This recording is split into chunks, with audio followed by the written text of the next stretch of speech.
Welcome everyone, this is No Kpop No Life. We are with a new episode, and today joining me we have Roa. Hello. We have Dole. Hey. And Cookie. This is the 10th episode. How amazing is that? Wow. It already? Damn. Yeah, 10th episode. And yeah, by the way, I'm JT because I never introduced myself. So yeah. Hello Yeti. Hello everyone. So yeah, we have 3 weeks worth of discussion this time, but currently enough, not that many releases, so it should be fine. So starting did with that song actually come out? Wait, what? Was there actually a song release? Like last week? Yeah, in the last 3 weeks? Oh, Yes. they were. Yes, there were. Yes. Cookie, we know you were busy in Korea, and we get to that after, but we have music to discuss. Like, for example, the first bold release, which could be IU making her comeback. So That we talk happens. about the pre-release track, really emotional ballad, love poem. Love poem, right? But yes, he came with an album with 2 title tracks this time. How do you Yes. feel about it? I was talking before how it was something that was a really easy album to listen to, Mhm. but not necessarily something that you would loop for days like the usual K-pop thing. But that doesn't mean it's bad. Personally, I really liked it, and I love the rock influences in the title track. What was it called again? Blueming. Blueming, that's right. Yep. That reminded me of one of an old song she did where it was kind of a pop rock type song. I forgot to, but yeah, pretty good in my opinion. Yeah, honestly, I have the same feelings as you. As like, it's not very replayable. Yep. It's not. I guess it's not going after the poppy, catchy music that makes you want to click again, so you have to listen. Mhm. It's not bad, but it's just like kind of a. Let me listen to IU's album by itself at some point. Not something Yeah, exactly. that we'll put in replay. And when you're in the mood, it's like the perfect thing. Yeah, but in any case, I really like Blooming. But Above the Time, the other title tracks he did, the equal to You and I, 8 years later or something, crazy Lore. stuff. Yeah. That's an amazing track, amazing video. I just love it. Like she's so good. Like I have nothing else to say that she's so good. I Like didn't it's even watch the unfair video. for the other girls that she's making music because she's just too good. It's actually really, really good, yeah. Like we all know it's about time, right? You and I was about time traveling, so Yeah, that even the way she sings and the way the song is built, it feels like you're traveling in time, and that's super amazing. yeah, So kudos to you. yeah. Like I haven't like The goat. analyzed- yeah, I haven't The analyzed it goat. like deeply, but I guess there's some like references musically from one to the other. Oh, I bet. Oh yeah.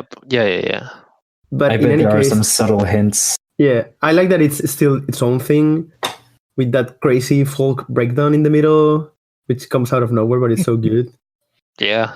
Like the song is like 5 minutes long, and it doesn't feel like it. It's crazy. Is it really 5 minutes? It is 5 minutes. Yeah. Ooh. Yeah, Really? Wow. But yeah, That's it's an easy listen. So yeah. I don't know how she does it, but it doesn't feel like 5 minutes at all. So, how about you, Cookie? Did you get to listen to IU? I'm listening to Blueming right now, and it's pretty good. Hmm. But I Did you don't know get if to I would listen like. to IU in Korea? Oh, because you could not get any tickets unless you were willing to put yourself through the torture of trying to buy those tickets. Because apparently it sold out within like minutes. yeah, Not I'm not even double surprised. digit minutes. In Less a- than 10 minutes. in a apparently. flash. Yeah, it was ridiculous. Yeah. So Damn. it's it's super hard to get tickets, and I think are also reserved for fan club members. So Oh, sure. there's basically like 2 barriers of entry. Well, 3 if you add in the language. Oh yeah, yeah. That's true. Also, I guess I don't think she was in a really big venue. Maybe I don't know what don't the venue is. If y'all know, I can probably tell y'all how big it is. Maybe. I don't know. Like I remember watching fan cams and didn't have the feeling which is like this huge arena which she should be doing because it's so popular. So yeah, Pretty intimate concert. yeah. I don't know. Maybe I'm just misremembering, but yeah. She was in the KSPO Dome. A dome. I Sounds guess that's big. big. Yeah, I guess So- that's big. So that's Sounds big, yeah, big. probably. Forget about what I said. Oh, yeah. yeah, it looks huge. Sold out in minutes, guys. Yeah, I guess yeah. You can contain that. Yep. I remember reading like this story. I think it was last week about like some old ladies in the first row. Oh, Yeah. right. I think yeah, I remember this. It was the cutest thing. The cutest thing. Like they don't even know any of her songs, but they like her voice, so they just went there. It's so cool. See, an old lady that doesn't even know the songs can get there. But Come on, Cookie. Cool. Where's your old lady Couldn't. powers? Yeah. Somebody probably bought it for them. That's Yeah, my maybe. guess. Maybe. Yeah, probably. Yeah. Most likely, yeah. Mhm. And Or maybe I don't know. they snuck on. You know, Oh. old lady. Maybe they just Nobody's going to walked in. see Nobody's the old gonna- ladies. Yeah. Yeah. Use her old lady powers. Oh, lady powers. They always work. Yeah. But I mean, with how big she is, and like, I mean, she got a perfect all kill like in charts and everything as always. Again. Couldn't you listen like maybe to her music like being played in coffee shops over there or in the shops? Oh man, it's actually really interesting because you heard her songs as well as a bunch of nugus. Oh, Like I it was remember everything mixed together. I guess. specifically remember walking in Busan, and then Nature's "Oopsie My Bad" was playing because Cool was like, "Oh my god, it's Oopsie My Bad," and I'm like, "Oh my god, What is this? yeah." That's- So Yeah. it's Oh my it's God. interesting. It's like, do you want any clients in your shop? Like, why would you do that? Right? A little burn. I did not walk in that store. I don't even remember what it was. It might have been like it was definitely some kind of like clothing store. Yeah. That's pretty much everything's out there. But yeah. Okay. That was interesting. Mm. Yeah, you So- were like, oh, this looks interesting, and then you heard Oopsie My Bad. Not Right anymore. away. Let's turn around. Not anymore. Okay, so I think that's it for IU. I don't know if you have anything else to add. Oh, I'm good. Okay. Just that the other songs are good as well. Like Mm. nothing crazy, but just just IU. Her voice does it, so Yeah, definitely. just super easy to listen to. And yeah, just to go back on Blooming, as you said, the rock influences and how laid back she is in the singing and Mhm. even her attitude, like goes super well with her actually, which was Yep. kind of surprising. Yeah. Okay, so for the interest of this bunch of 4 people, I think the next bold release could be Cosmic Girls. Yay! Yeah, though. Take it away. Okay, so Uju Sonya, Cosmic Girls came out with it's a mini album, yeah. Yeah. And like the title track, I think disappointed a few people in in the Discord. Yeah. Mhm. But like, you really gotta give the mini album a listen because it really has a couple of bangers at least in there. Like, what is there? Yeah, Badaboom and Don't Touch, which are pretty badass tracks with a killer XE verse in each. And what else is there? Full Moon is kind of like, it does sound like a LOONA song. It has like, it reminds me of Yolgi a lot because I think there's this one sample they use that is probably the same. Yeah. Wait, you're telling me a song called Full Moon sounds like Luna? Yeah, strange. I know. Wow. Maybe a coincidence. incredible. I don't know. Yeah, I don't know why, but these days doesn't it sound like everybody wants to talk about the moon in their songs? Yeah, Like there's so many K-pop songs about moons. Yeah, GOT7 did like Eclipse, Yeah, and I don't have any other examples, but like yeah, like AOA's album. We're going to talk AOA, about it after. that's It's right. called New Moon. So Yeah. it's like, Yeah. what's up with that? Yep. And yeah, it feels like a couple months ago it was like talking about loving yourself and everything with all the egoist songs coming out. But now it's the moon, I guess. Moon time. It's moon time. So yeah, Full Moon, good song. And oh yeah, there's the usual classic sounding Uju Sonya song in there. I don't know if you see what I'm talking about, but back when they did Secret and I Wish, those two songs sounded really similar, and it felt like they had found their sound. Yeah. But they kind of stopped doing it for their title tracks after that. But I guess kind of as a tradition, they still have at least a song that sounds like that in their albums. And this time it's WW. I don't know what it stands for, but it does sound like Secret and I Wish, and it's Yeah. I wouldn't be surprised if the same people involved in writing the song. Yeah, there's this one guy called E1 that does those tracks. He's in almost all of them. Okay, makes sense. All right. Yeah, yeah. like I honestly haven't listened to the album yet because I was so disappointed in the title track. Like because they had the summer song, and it's like, okay, summer song, whatever. Where it's like we need your thing, like the cosmic theme. Mm-hmm.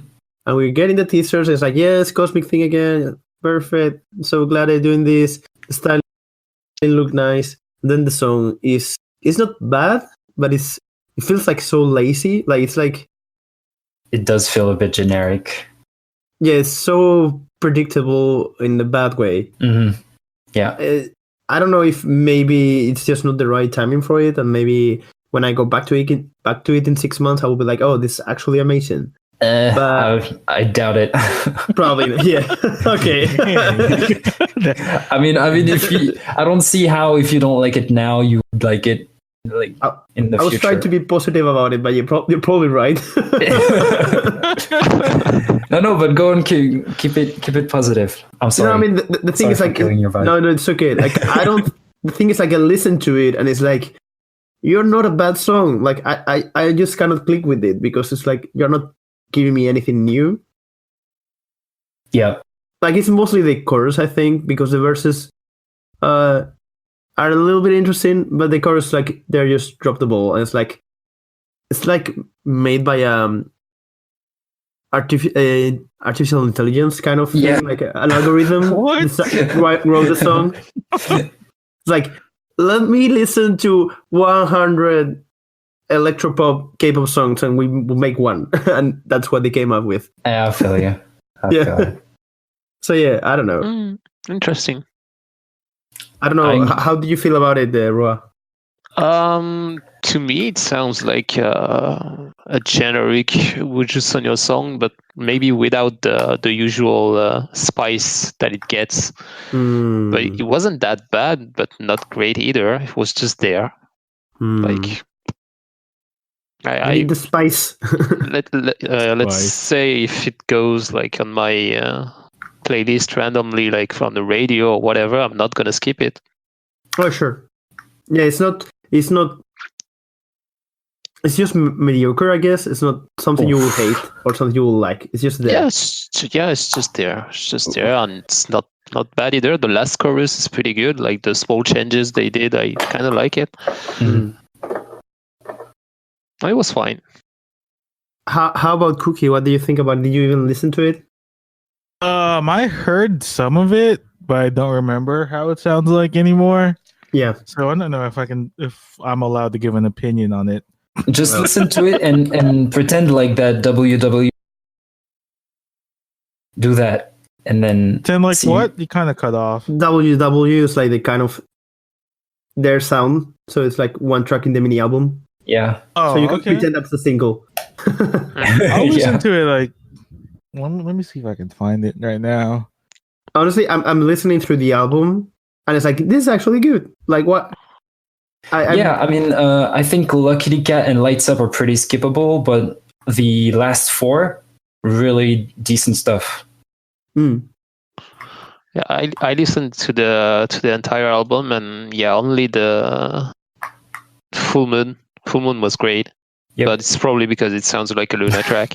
Of course. No bias.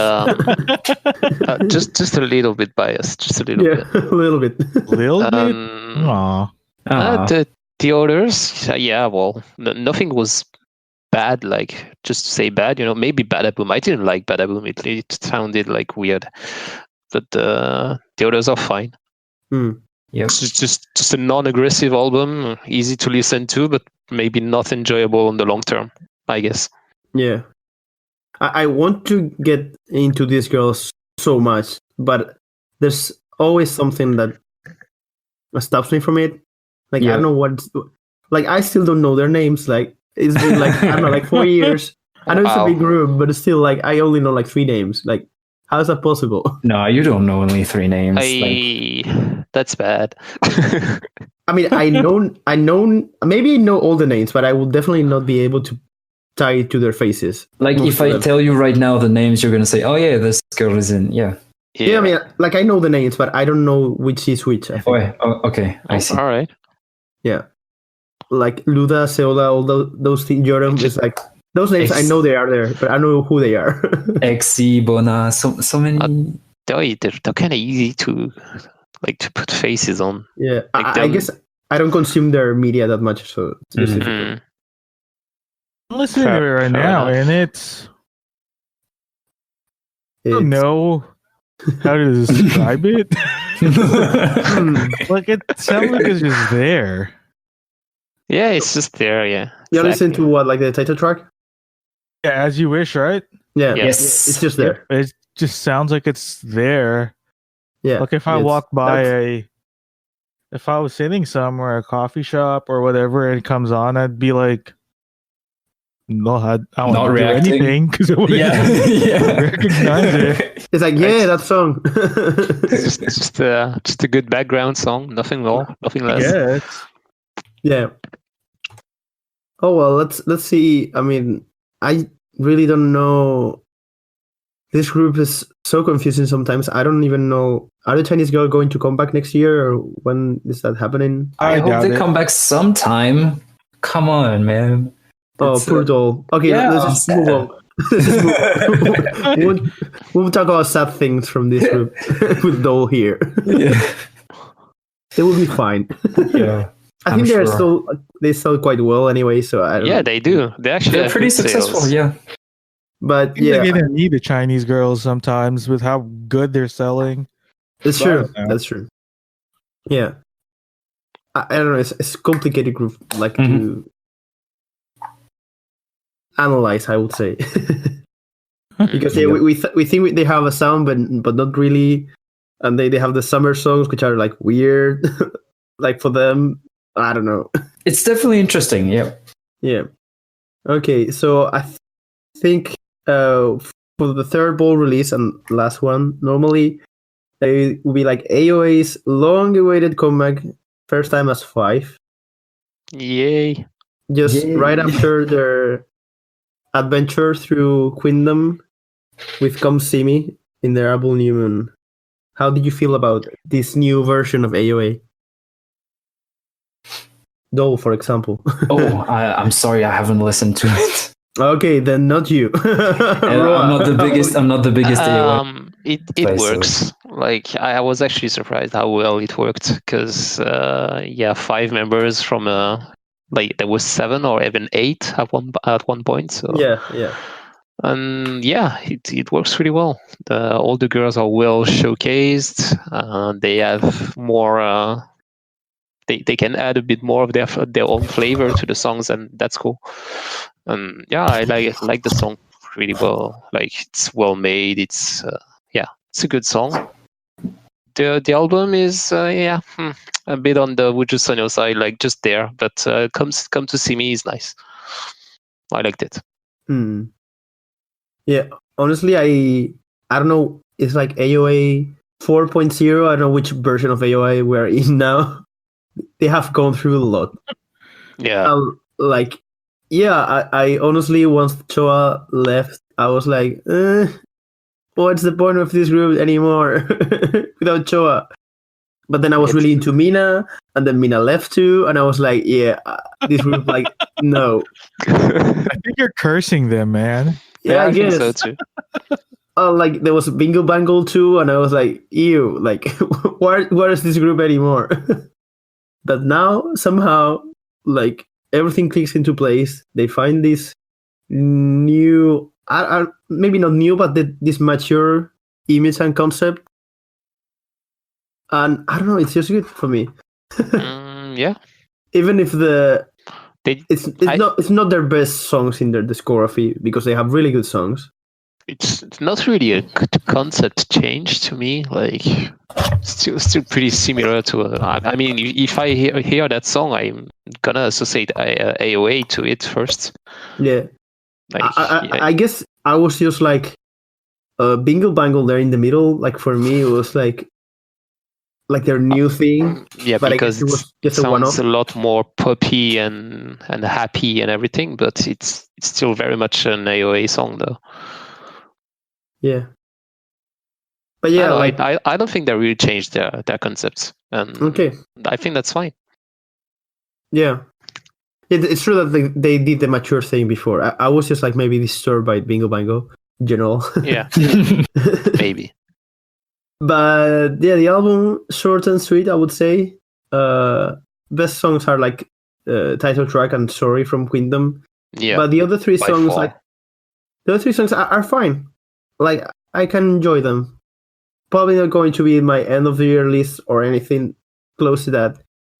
But I don't know. I think they just, the thing for me is like I thought they were over the Kpop life, but they are coming back with this strength they got from somewhere. I guess from Queendom. Mm-hmm.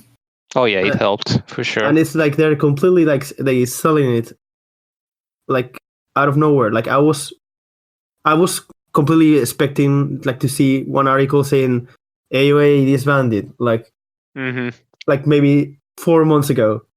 Yeah, and same, now actually. And now I'm just looking forward like to the next thing from them. Like it's crazy. Wow. Is it doing well? Like nah, doing numbers? Not really. Not really. Wow. It's not selling physically. It's not selling well. I don't know how much they did digitally, but yeah, I have no idea about the digital sales, but physically, it's really like on a low count. Okay. Yeah. Like but some new groups which are not really good sellers either are above them. So. Damn, really? Yeah. Yeah. I mean, they took a dip once Choa left. And now they actually had like a quite long break, like almost like 1.5 years. So yeah, one must wonder like what's the state of the fandom in general. Yeah. Eldrin. Yeah. That's the state of this fandom. Yeah, true. Eldrin likes them a lot. But yeah, I wonder if just some people just move on. Like it's like whatever. Let's just using a new thing because this group is obviously not coming back. They did. Yeah. Well, I don't recall them as being like huge sellers anyways. They have their fandom like pretty well stated, like but it's not very general, like a general audience maybe. Yeah, I mean they were kind of blew up a bit with they had a big peak with Heart Attack maybe. Yeah, Heart Attack and like Miniskirt was kind of popular from them too. Yep. Sejeong. Yeah, well. But that was like a long time ago. Sejeong helped a lot. Yeah. Like Heart Attack is 2015. Like that's a long time ago. It is 15. Wow. Yeah. Oh, 4 years ago? Wow. Yeah, 4 years ago, Heart Attack. Jeez. Miniskirt 1 year before that even. So yeah. Wow. Damn. Yeah. So yeah, the album, I'm checking now the numbers, and in Until they have like 8K copies sold, which is really low. Yeah, that's low. The lowest one, it's 20K from then, and it was Bingo Bango. So yeah, they're going down, I guess. I hope. So yeah, I wonder if digitally they are doing better, because I mean it was a big success. Like they covered it from Mamamoo. Yeah. So maybe, I don't know. We'll see. We'll see about this group. Sorry. Before I was trying to close this, but we didn't get any opinion on Cookie about this release. Did you listen to it? I haven't listened to it. So. Okay. Yeah, same. Yeah, I mean, it came out when I was in Korea. So yeah, that's the thing. So I'm going to ask you from Definitely have everything time. with because I'm assuming you were busy in Korea. Like, I totally understand not listening to every release in K-pop. And it was just like we had time to do, like, sit around and do nothing. But even then, sitting around doing nothing, you couldn't really like sit down and listen to music, I guess you could say. Yeah, true. Sure. I mean, it's not something you're gonna do like when you're in the holidays with other people and in a different country and everything. No, I bet. Yeah. Yeah, I like K-pop a lot, but if I'm traveling, like I'm not going to keep checking like the music videos and stuff. Like I'll do that when I come back, I guess. Yeah, so that sounds right. Yeah. So yeah, but that's the good thing about the podcast. Now you can get up to speed with us as we like recommend or not the thing I was released. So yeah, I think that's it for the board releases. And this way, I have nice 3 pictures to make one thumbnail for YouTube, which is everything I'm asking. But closely to this top 3, I think EXO's comeback is kind of also big profile. Yep, so we can definitely get big to profile. it now. EXO as 6, since some of the members are doing their military service. Yep, with half session, half strength EXO right there. I mean, since the beginning, but yeah. This is a group that started as 12 and now is 6. But I mean, more than 6 normally if everything keeps working for them. Yep, hopefully. So yeah, they released Obsession, which is controversial release from them. Yeah, it doesn't, like, people don't agree about this song. Yeah, like musically it's quite interesting. I know Roa didn't like it. Can you tell us a little bit your feelings? I don't know. It didn't feel like an EXO song to me. Like the entire like sort of robot voice that they used a lot of times. I really disliked that a lot. The sample thing. I don't think so thing. Yeah, I don't think so. I don't even remember what they were saying. But yeah, that song was just. I listened to it once and never again. Never again. It just didn't click at all. And I usually like EXO songs, so I was disappointed. Yep.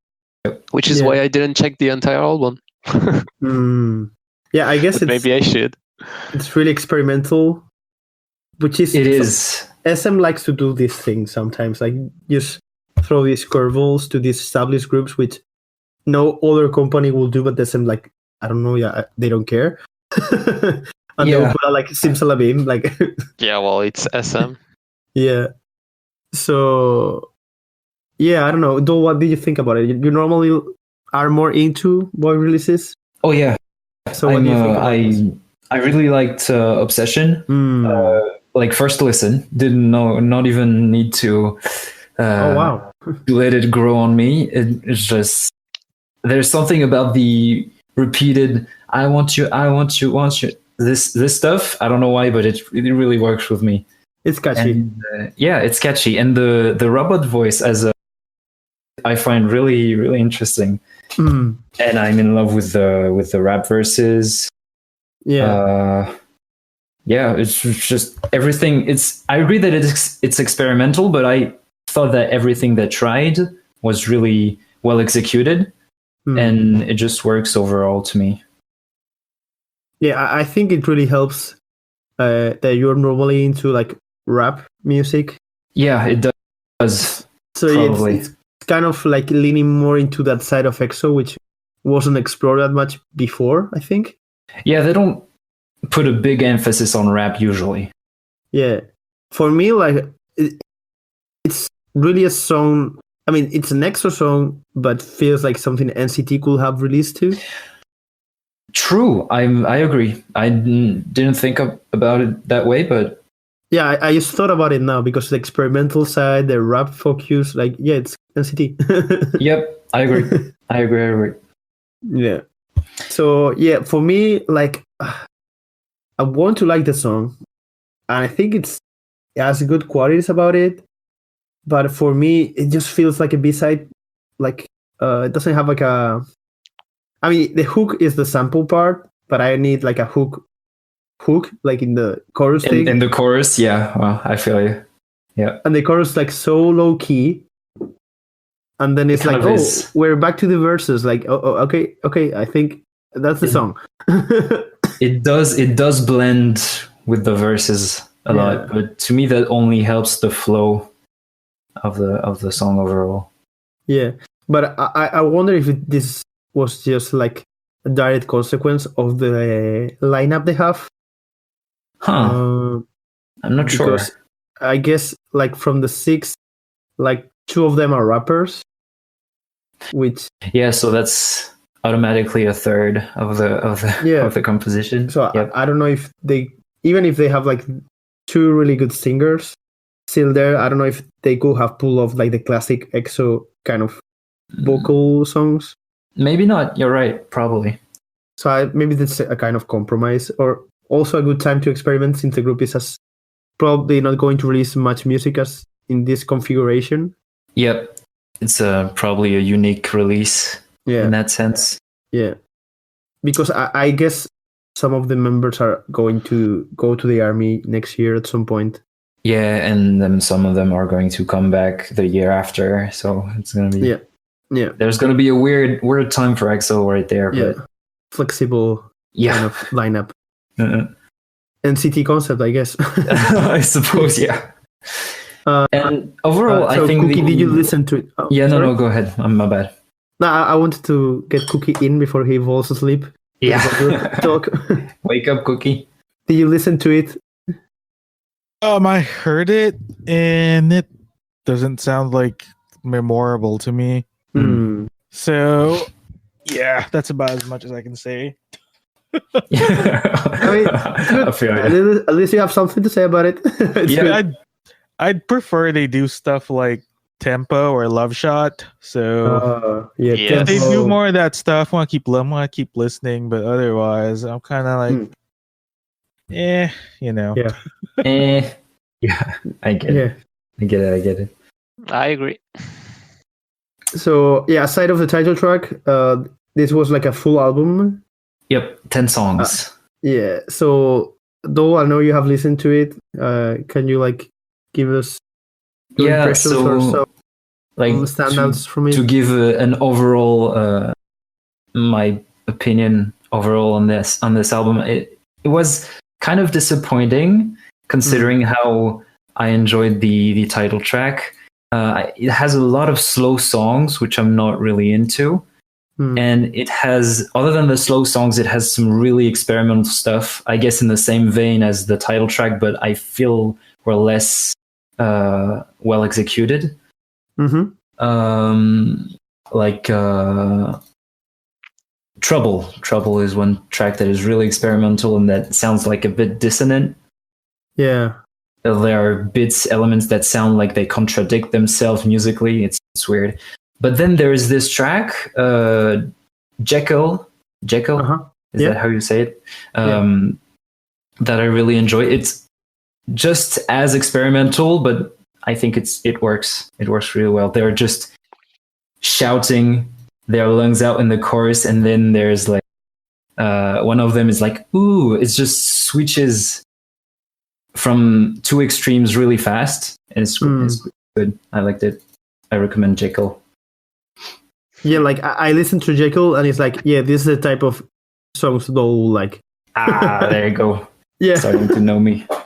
yeah, yeah. I listened to the album, and overall, like, I can co-sign like there's some weird shit here. Yeah, of the I album. agree. Some really weird shit. But it's still like some of them I really enjoy it, and you can still get some classic EXO in there with, for example, Baby You Are. Right. Yeah, it sounds a bit more like them. I agree. It's really like kind of EXO with the harmonies in the chorus that work perfectly for them. And I also like the closer track called Butterfly Effect, which has this kind of delayed beat thing going on that I can just keep my head bopping to it. Wow. Okay. Maybe Yeah. I need to listen to that more closely. Okay. And it's again the other track that feels really EXO like. So I guess I'm just talking about the songs without rapping or strong rapping on it. Yeah. So kind of like the opposite of the songs Doll would pick. Yeah. But yeah, still like, I don't know, for me, like SM groups, boy groups and girl groups, like I just have to check all the albums. Like I just have to. Like they Yeah, me too, man. put so much care into it. Like You never know when there's gonna be a slipper hit in one of those B-sides, Yeah. man. Yeah, you rarely find some filler tracks that you will find in some other K-pop groups that you have like to skip songs like to get to the good stuff. SM like goes experimentally, and sometimes it works well, sometimes it doesn't. But I think it still makes it for an interesting listen. Yeah, I agree. Like, for example, I haven't been a fan of Red Velvet, Title Track, and Bad Boy, but I still check out all. Yeah, because they're just that good. That's the perfect example of why you have to listen to SM albums like Red Velvet. Like you just have to. Yeah. Okay, so I think that's the main things like we really had to talk about from these 3 weeks. So now I just leave it open for you to throw some spice, some spices, some throw the spice flavor, personal flavor from these releases. So let's just get to Cookie, which I guess he hasn't listened to much, but probably has something to say about some music release these 3 weeks. At least one of them. Go listen to Crush's album. Yeah, From Midnight to Sunrise. It's so good from start to finish. Couple of the highlights is the song that the ones with MVs. With You has a really nice instrumental exit. And then Alone, wow, it just came out. I think a few days ago. Yeah, the music video. 2 days. The one that's like black and white. Yeah, it sounds like a mix of 90s cartoon Disney type song. Oh wow, that's totally how it sounds. In it. It's super interesting. So it's pretty good. It really sounds like that. Yeah, I'll have to check that. I'm so impressed with how much music he has put out like so quickly. Crush? Yeah, because he just signed with P Nation like a couple of months ago, I think. Yeah, I guess he had these things like in some shelf waiting. Definitely. One of the songs called Sunset. I think I saw it last year in his SoundCloud. I don't know where exactly, wow! but Okay, I so definitely it's saw it somewhere. And releasing the SoundCloud backlog. Yeah, the version on this one is actually a lot better. It sounds almost exactly the same. Like I listened to both the other day, but there's like this super I don't want to say crazy because it's not, but it's this like a jazz type of solo going on in the end, and it's like, whoa, what? Crush? Okay. Jazz, okay. In my K-pop, wow.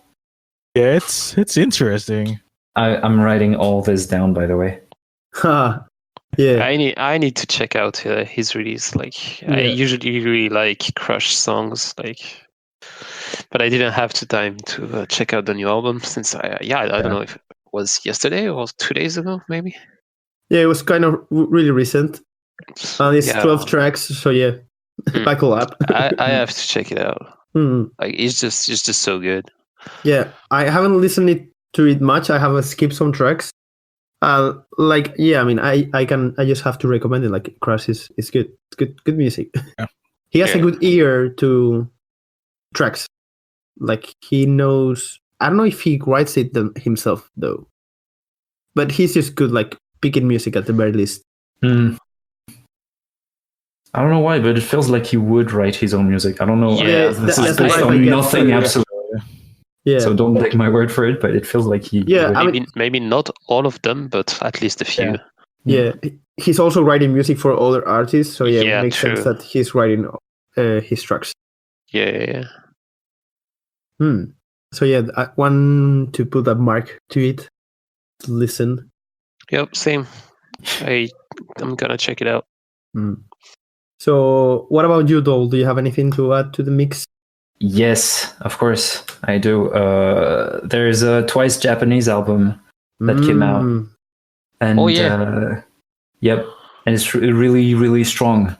There's a couple of amazing tracks that are at least as good as Breakthrough in there, like Stronger and What You Waiting For, which I really recommend, and the ballad in there that sounds an old school, intense, very melody based Japanese ballad Yay. that's called I forgot. Shit. The reason why. The Reason Why. That's right. Yeah, it's really good. It's amazing. I love this song. So yeah, that's it basically. Yeah, I'll be honest. Like I just started listening to the album when you were talking about it, like before we were recording, and I was like, "Shit, why didn't I listen to this before?" Yeah, it's nice. It's a really good album. Because And, yeah. Go ahead. No, sorry, because I know you have things to say because you have listened to it. So yes, go ahead. Just to go back on the ballad, it kind of reminds me of the old Girls' Generation ballad, the Japanese ones, like Yeah, I'm not surprised. Time Machine or like all this type of songs. It's pretty similar to me. Oh man, the flashbacks. So yeah, it was a really really good ballad and stuff that you don't really expect from Twice. I mean, they are not really on the vocal side, more on the dance side. So Yep, that was interesting. It was really cool. Yeah, it does sound like the classic J-pop ballad in general. Yeah, exactly. It's interesting how they adapt to the Japanese market because I don't think they will release a track like this in Korea. Oh, probably not. Yep. Maybe not. Like maybe the very first one from the first album, kind of have the same mood. Yeah, maybe. It still has like a Korean twist to it. I don't know. Yeah, spin. Yeah. I mean, Koreans are good at ballads too, and they have like this narrow it down to like science how Korean ballads sound. Yeah. I somehow can't remember the name of that song, by the way. Like a Fool? One in a million? Yeah, like a fool. Like a fool. Yeah, like a fool. They have a couple of ballads. Yeah, Like a Fool is one of my favorite Twice tracks like ever. Yep. I was really disappointed we didn't get anything like it after. But I mean, I'm okay with Twice this year. Like they can do anything. Yeah. I just like it. Like just release a thing and we'll like it. Yeah. It seems like even by releasing the best music all year, it's not enough to get awards. True. Really? Yeah. Yeah. Awards. We'll go back on that later on. Awards, a thing that happened. Yeah. Talk about it a little bit after. So yeah, this album, like I haven't listened to it, but yeah, I recommend it too. Like I'm just skipping some tracks and what you waiting for, like a proper banger. Yeah, it's solid. It's solid from start to the end. A stronger, a banger too. So yeah, just a good album from Twice, which is the thing they do this year apparently. Oh yeah. Roa, do you have anything you want to talk about? Yeah, the comeback of Sejeong, like 3 years after Flower Road. She Oh. comes back with another ballad. I mean, I was expecting a bit more, but why not? I haven't listened to it actually. Like I was expecting a music video, but there's no music video. It's to me, it's a little less good than the Flower Road, but it's still nice. Like Okay. She has a good voice for ballads, so it works. But I was more impressed by Blue.D. Like I never heard about that girl anywhere before. Like I didn't know her. She debuted with the song Nobody, featuring Mino from Winner. Oh, that was her debut? I guess. Okay. I mean, I haven't heard of her either, so it could be. As a soloist, maybe, because she featured on a song from the Groovy Room producers. Oh, and, which is the song is called This Night, and it's probably on the top 20 of my 2019 list. So I was really glad to see her debuting with her own song, and the song is great, and she has a really good tone, like the type of voice that I really like. So. Check it out. I find it so weird that it's like a YG soloist, and that she just put out a song and we never heard of her before. There was no buzz to it. Yeah, it's a bit weird. Yeah, like I'm checking, and she was in JYX sub-label from YG. So that's the sub-label that Seungri was managing. So maybe it's related to that. Why we haven't heard a lot of buzz from her. Yeah. Yeah. Makes sense. But the song is cool. The song is really cool. And I quite believe that that's her debut. I don't know what YG will do with her. Like I don't trust them to use any of their artists properly anymore. With what they have done with like Lehigh and what I guess Blackpink too, like 2NE1, well, etc., etc. The list goes on. Yep. But yeah, it was kind of like, I don't know. I just click on the video because she has like blue hair at the thumbnail, like yeah, that kind of pops up. Yeah, and I was like, oh, this is nice. Let me share it with everyone. Yeah, this is really nice. So yeah, good artist, good singer. Let's see where she moves from this. Cookie, do you have anything more you want to talk about aside of Crush? I don't think so. I think you have something. Really... Do I have to say it for you? You might have to remind him. He has mush brain. Okay. Welcome, Cool, to the podcast episode. Dole is out, so Cool is back. We traded. I bet you've never seen us in the same room. How do you know? Ooh. Oh no. How about that? That would be a twist. Okay. So yes, since you're here, what do you want to talk about that we haven't talked about until now? I want you guys to talk about Mama at Me. I didn't, or MMA? Which one? Both. Talk about the guys to me. Okay, we go to that after we've closed the releases, even though we don't have much else to add in the releases. But yeah, that's definitely something we can talk about, the awards in quotation marks that happened last week.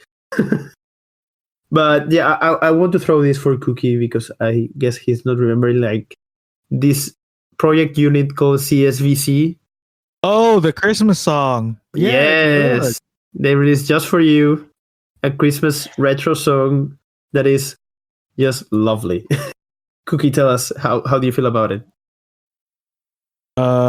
It's good. Go listen to it. Yeah, that's exactly it. It's a good song. I really like the fake out in the intro. Oh yeah, that got me. I was like, oh, come on. Yeah, it's like not a slow Christmas song, please. Yeah. And then it kicks in the proper beat with a nice speed to it. And it's so good.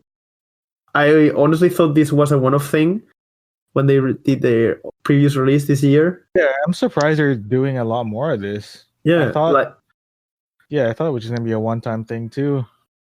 Yeah, it looked like so weird and so out of nowhere. They are not even the same company, I think. Yeah, no, not yeah. All four of them are in different companies, I think. Yeah. But if you're going to come up with these retro tunes that are amazing, like keep doing it, please. Yeah, I agree. They need to, I think. Yeah. Also, like since they are like full on in this retro concept, they can get away with cheap music videos because it fits the theme. Yeah. So it's probably also makes sense for them economically, like to make these really cheap looking music videos that are amazing. They probably just film it themselves. I guess, yeah. So I mean, they are really not that popular, so probably not many money to spend on this thing. But I hope at least they are having fun with it. Even though probably they weren't even born with this kind of music was popular. Yeah, one of them, I think Stella is like some more of an indie singer, indie artist, and she's doing this pop stuff, which is interesting. Yeah, I don't know. I think that this is like kind of the magic of K-pop. Like you can try anything. Like they want to do retro, really retro. Go ahead. You want to make pop rock with heavy metal influences? Like just do it. Like do anything. I remember the exact moment that my interpretation of K-pop stopped being like bubblegum pop, and I was just like, wait, what's all this other stuff? I only knew Twice and Red Velvet. Wide. It's so wide as a style of music. I don't know, not the style. Like K-pop is an industry, not a genre. Unfortunately. Yep. Yeah. But I mean, it's part of the magic of like all these artists that just change concept like release to release, and it's like, whoop, what do you come up with now? It's like, okay, now we're doing rock. Like IU is like, okay, I will take IU doing some rock. Okay, so cool. Do you get some time to check your Spotify playlist? I have added approximately 0 new songs in the last 2 weeks. 2 weeks. Yeah. Okay. It's dire, y'all. Good thing that you have this podcast so you can listen to it and check some new music you missed. If you listen to it, I promise I'll get on it as soon as I'm done with, like, I don't know, getting my life together. Who knows? That's gonna take years, man. Are you telling me it never stops? Don't say that. Yes. Oh, come on. Anyway, right. Anything else you want to add? Any new release that took your attention? I guess we have to talk about JYP. Yes. Because Plastic Pants are back. he's still there, you know, like even as probably the most profitable company for this year. I think with the sales that Twice had, so probably it's just putting up some the song. Yeah. He's putting up some music still, like also casting some good people as featurings and in the music video. Yeah, just doing his thing, and I kind of like it. He still has the flavor for it. I'm not sure 100%, but isn't the woman in the music video the mom in Parasite? Yes, exactly. That must be so expensive to get, like. And she's also the lead of a new series starting like maybe a week ago, something like that. Oh, okay. So getting this popular actress and also kind of popular feature artist with Bibi. Yeah, Bibi, and I don't know the other person. It's male underground rapper, I guess. Like I never heard about him, but Bibi, amazing. Like that rap verse is so good. I love me some Bibi. I guess like, I don't know why her stuff hasn't clicked with me since she didn't win her show, I guess. I just like want a live album is probably what I want from her.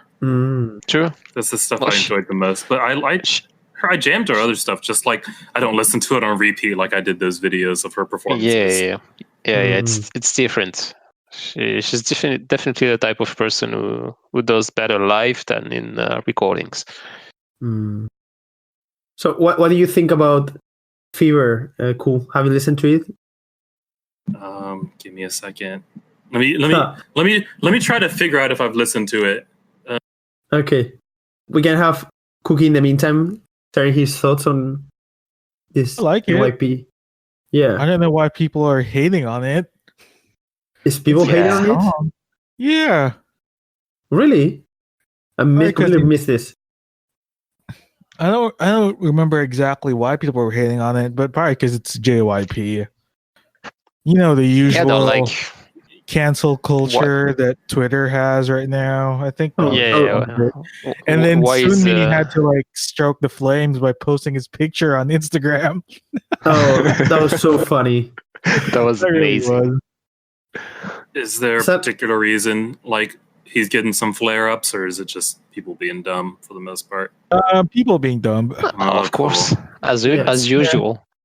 People probably will forget about it in 2 weeks anyway. And move on to the next thing to hate. So yeah, exactly. So yeah, cool. Have you listened to it? Did you manage to get to it? I think I accidentally listened to it, and then I don't remember anything. It was one of those things that popped up, like, and I was just like, yeah, sure. I remember that song. And I'm listening to it again, and I'm just like, oh god, I wasn't paying attention at all the first time.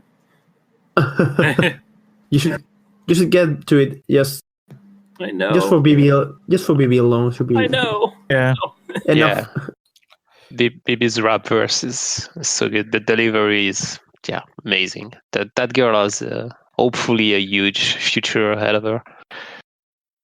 Yeah, I think she's well placed. If you get to feature on a J.Y.P song, you're getting popular at some point, I think. I mean, she has to come on. Like, she's in the company led by Tiger JK and Yoon Mi-rae, so at one point she has to make it, right? I guess. I don't know. That company is that big. We have realized that you can totally force these things, like with enough persistence and money and like features and exposure. Like, it'll happen eventually. Yeah. Yeah. Yeah, you just need money, like everything else in life. Yeah. Wow. Money. Yes. What a way to put down the mood. Thank you for that. We didn't money. We don't have it. It's okay. I'll just throw it in general. I don't think we have anything else to discuss. Is there anything I'm missing? Nope, I don't think so in terms of music. Yeah. I hope Dole didn't have anything to bring up here. This Bibi bake is pretty fire. I love it. Like, damn. All right. I'll rewatch this more closely later, but yeah, this is staying up. This is staying open in the tab. Yes, it is. That's good. That's what we want to hear. It's a very, very showy type of music video. Well, I mean that style totally fits Bibi too. Like the whole anything with brass, if she lives in it. So maybe that's why she got the feature on this one, where it's just like, this is your zone, this is your area, like, work it. True. So I think that should be it for the music releases.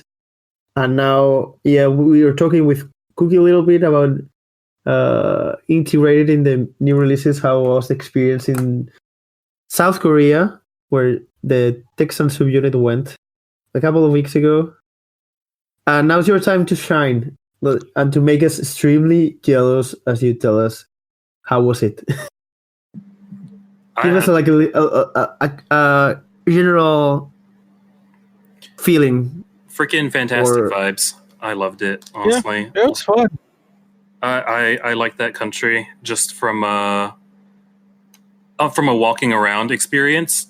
Like somehow I don't feel any kind of like personal awkwardness, and I'm not quite sure where that's coming from, but I just know that it doesn't exist for me. And I'm just like, yeah, I can live here. I'm good. I want to come back here. Amazing. Just like roam around and be chill with everyone. I found Seoul to be nice, but I found everywhere else to be like even nicer people. Where like our third person Jay, he said someone in the bathroom just like talked to him like, hey, how are you doing? Like in English. I mean, kind of probably the practice their English, but that was like probably the first interaction we had, and it was the first day out of Seoul, and those kind of kept happening of just like random people coming up and talking to us. It was really enjoyable. That's so cool. That's cool. And I'm jealous. I'm ready.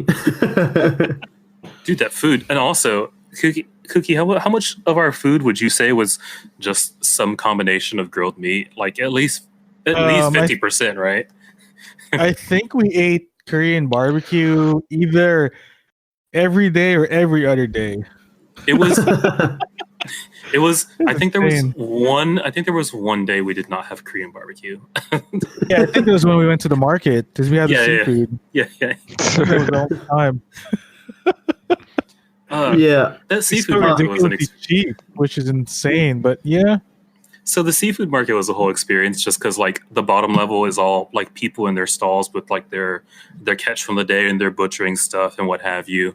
And what you're supposed to do, which we didn't do because we were all dying of hunger, is tell them what you want, and then I think they tell you what restaurant to go to, and then they'll cook it for you at the restaurant that you picked up from the first floor that's on the second floor. But by the time we got there, it was like we were just dead tired, and like if we had more like an hour, we could have figured out the system. But it was just like, no, just give us food. And the food was freaking amazing. Like, dear Lord. Oh my God. It looked like it, at least. So there's nothing like freshly dead and caught fish, like stuff that was like in the ocean a couple hours ago, or like 6. Yeah. Huh. Well, they do all their catching in the morning, and then all their selling during the day. You got to get there early if you want something like fresh off the boat. I guess. So was there a lot of people there in the market, or? Oh man, when did we go? It was like 2 p.m. on a Thursday or something. Just I think we dodged the crowd. I think that was a lot of our trip was dodging the crowd. Like we went to the food market in Seoul. I forgot the name of it was already. Is it? I mean, Gwangjang. I'm gonna butcher it. Yeah, Gwangjang Market. I forget when we went, but it had to be at a good time because I can imagine that place being completely. It was before lunch because I remember we got there like shortly before lunch, and it was packed. And there was actually like a bunch of foreigners on a TV show filming their own thing. Like they actually had the camera crew following them around eating. But yeah, it was. I think it was definitely before lunch, so it wasn't too packed, but it was packed. That one was all Cookie's discretion. I think we had some mandu earlier, and then it was pig's feet and blood sausage. The blood sausage is so good. Freaking the pig's feet was amazing. Freaking amazing stuff. Yeah. I didn't expect to like the whole cartilagey thing that much, but I did. So thank you for that, Cookie, I guess.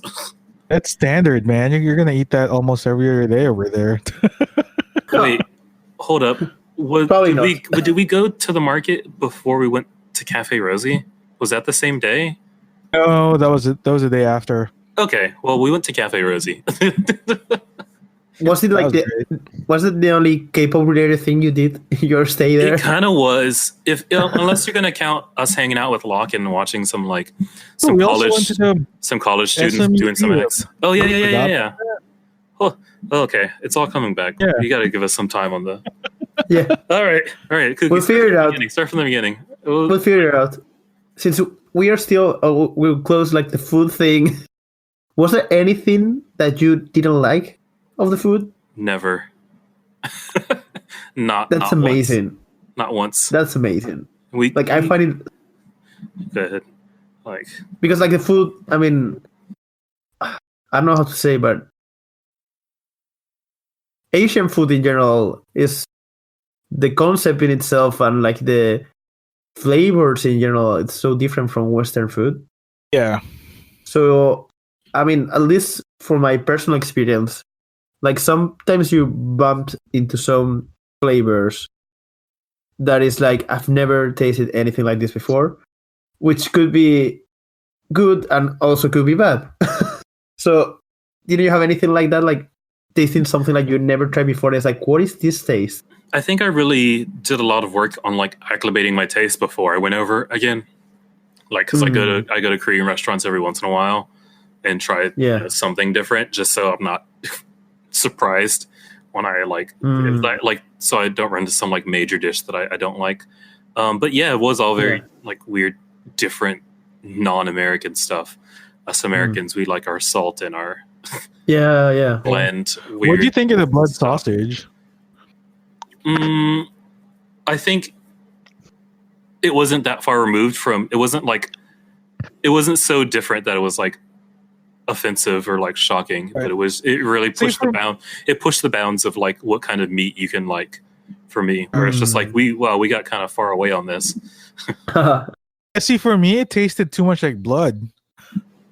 I associate blood with iron, and I didn't get any iron taste. So yeah, but so in the Philippines, we have this dish called dinuguan, which is it's basically pig's blood stew. Mm-hmm. And normally, when you cook that, it does obviously taste like blood, and it was almost exactly the same thing in terms of taste. And I was just like, this is weird. Like it tasted fine, it tasted good, but the texture with the rice and everything, I was like, whoa, I feel like I'm eating blood. It was weird. Okay. No, it wasn't too bad.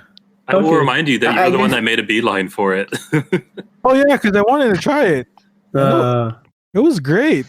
But I think the first 3 bites, I was just like, wow, they didn't do anything else to this other than, mix it with the rice and blood and cooked it, because like half of the taste was just blood. And I was just like, wow, this is very interesting. Okay. We're smack dab in the middle of a food market where they just get some raw ingredients and make it look good and make it like look appetizing and serve it to us. So, that's not too far. Oh yeah. I didn't get to try as many like street food things because my freaking debit card didn't pull out any cash the entire time. Oh yeah. It was a huge pain in the butt.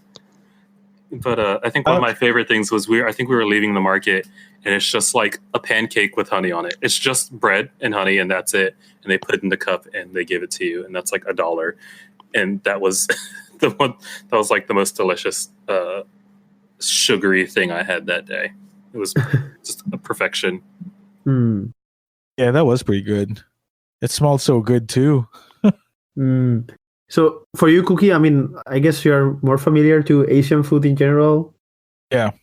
You talk about like the blood sausage. Was there anything else that was like also a surprise for you, or were you like more like familiar with the? It basically was like sort of general Asian food, I guess you can say. And besides the blood sausage being tasting exactly like blood, I didn't really find anything else to be super offensive in terms of taste to where I'd be like, no, I'm not gonna eat this. How about the spiciness of the food? The spice pretty on the shockingly downside for wasn't me. Too spicy. Yeah. It's like me and Jay went for the spice on like some chicken on the last night, and even that was like completely manageable. And I was just like, I thought you were going to try to kill me at some point, and it just never happened. I might have never pushed. Overrated. Yeah. Yeah. Interesting. Did you try anything like chicken with chocolate or weird stuff with Kpop videos? No, we did not find that. I don't know where to find that stuff, man.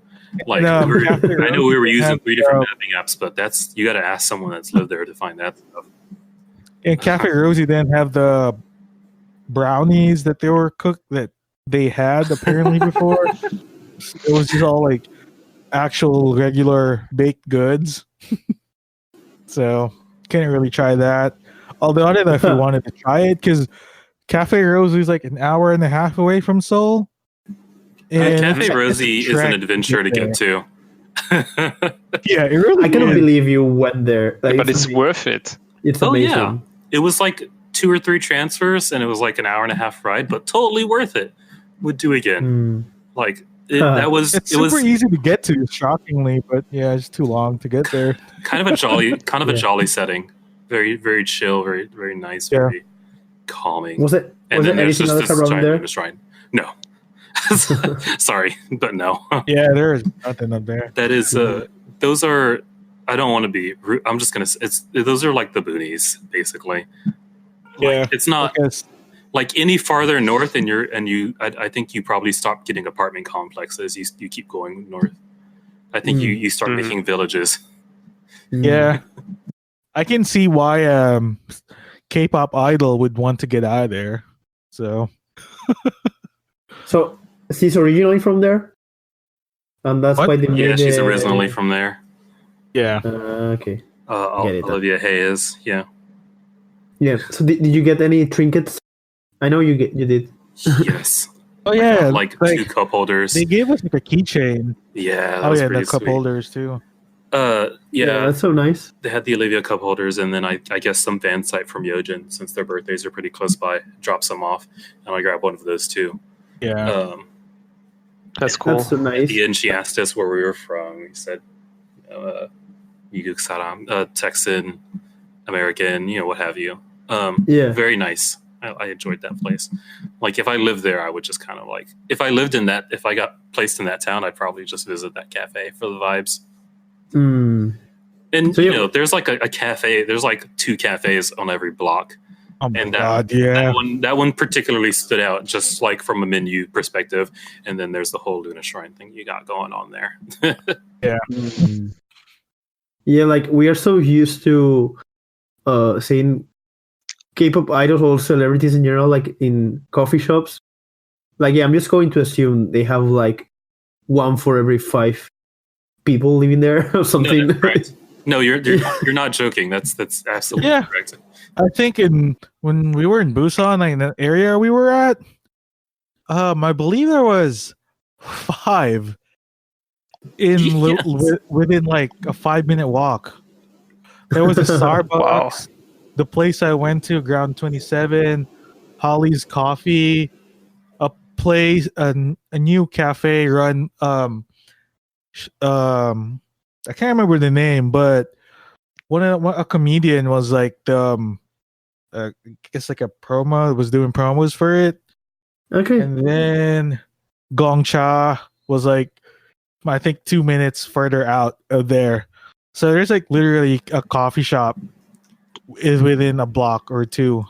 It's I'm insane. convinced. That's crazy. I'm convinced that noribongs, cafes, PC cafes, and K barbecues like make up approximately 50% of every business in Korea. Like every business. That doesn't sound wrong after being there.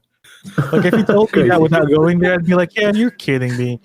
But seeing it, it's like, yeah, that's probably correct. I don't That's know. amazing, to be fair. To all of these, but I'm sure they figure it out. But the shocking thing is the coffee's good. It's not like some Yeah. Why is it crappy shocking? coffee. Because there's so many of them. You'd think that, they just serve like something similar, or the flavor. Yeah, like wouldn't instant be coffee or whatever. They all Yeah, have you'd think it wouldn't be particularly unique. different coffee. It's very strange. I didn't really expect it. That's amazing. Like They're how actually they- trying to differentiate from the competition, which was crazy to me. I mean, I guess that's a way of making it work that you have 5 in the same place. I guess. I mean, if you're going to make crappy coffee, like probably nobody's going to go to yours if they can walk like some meters and find a new one. Right. But it's like, I don't know. It was just It's weird to interesting me. still. Yeah. Yeah. Did you actually go to any Norebang or? Yes, Yes. we did. it took a I while. actually- It took a while to find one that had English songs. I will say. Yeah, that was a problem in Busan. I Like half of see. the places we went to were all in Korean, or they had the coin op, so they only had like, I think most of the like the modern songs half of it. I remember seeing one. Half of it was K-pop, and I would guess half of it was trot. Oh, there was a trot menu, and it was more than 10 pages long. Yep. Yeah, like actually, I didn't know about this. How was it the experience of the Norebang? Did you get to like a private room? Definitely, and the you more stay there people, for an the hour? better. Definitely, Yeah, the more people, the better. Three is pushing it, and also we got like one of the big ass rooms, which probably didn't I think help. we were the only one in. We were the only ones in there. That's why. Oh yeah, Okay. It was. Did you manage to stay there for an hour? I think it was like Thursday night, right? So Yeah, it was nobody like was Thursday there. night. Oh, we were waiting for the live stream. Then again, it was That like the never fourth floor of some building, Yeah, it was tucked like, away somewhere. it looks sketchy. To Like be for honest, all but the it was business, it fine. looks like they got their space was freaking huge. Yeah. And, like a bar and everything. It was like, how cheap is this area? Like, Lord. We have been talking about your trip to Korea for a while, and I'm surprised we haven't bring this up already. How about the language?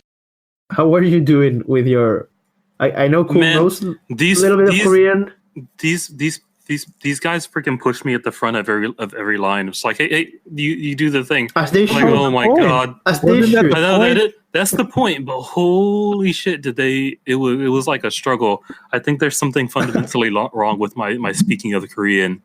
That like I started with Korean every time, but like maybe half the time I had the default to not half the time. I got to give myself more credit.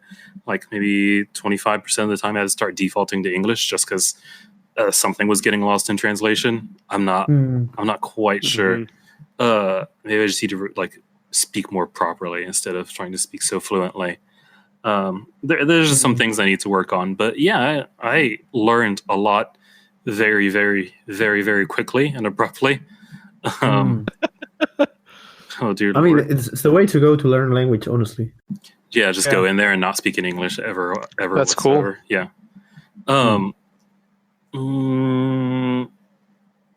I guess my knowledge helped a lot with the navigating. I'll say that much.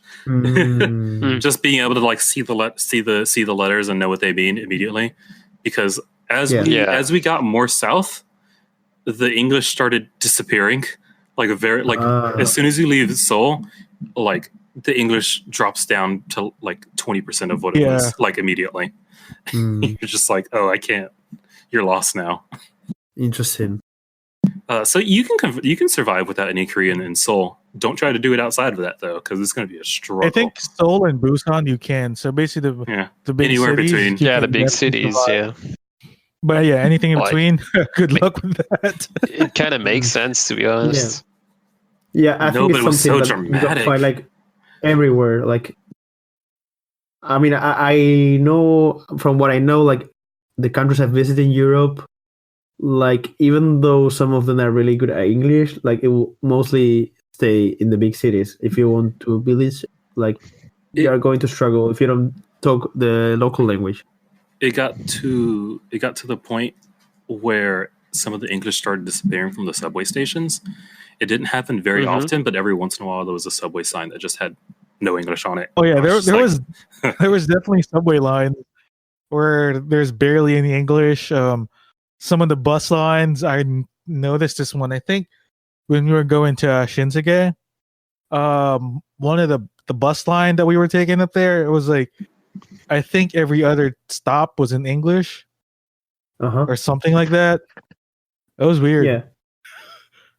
Yeah, I think having the knowledge of at least being able to sort of read Korean is definitely going to help you in the long run, because that's all I had with me in City Mapper and Kakao Map. And I still by the way, the mapping situation in Korea is a mess.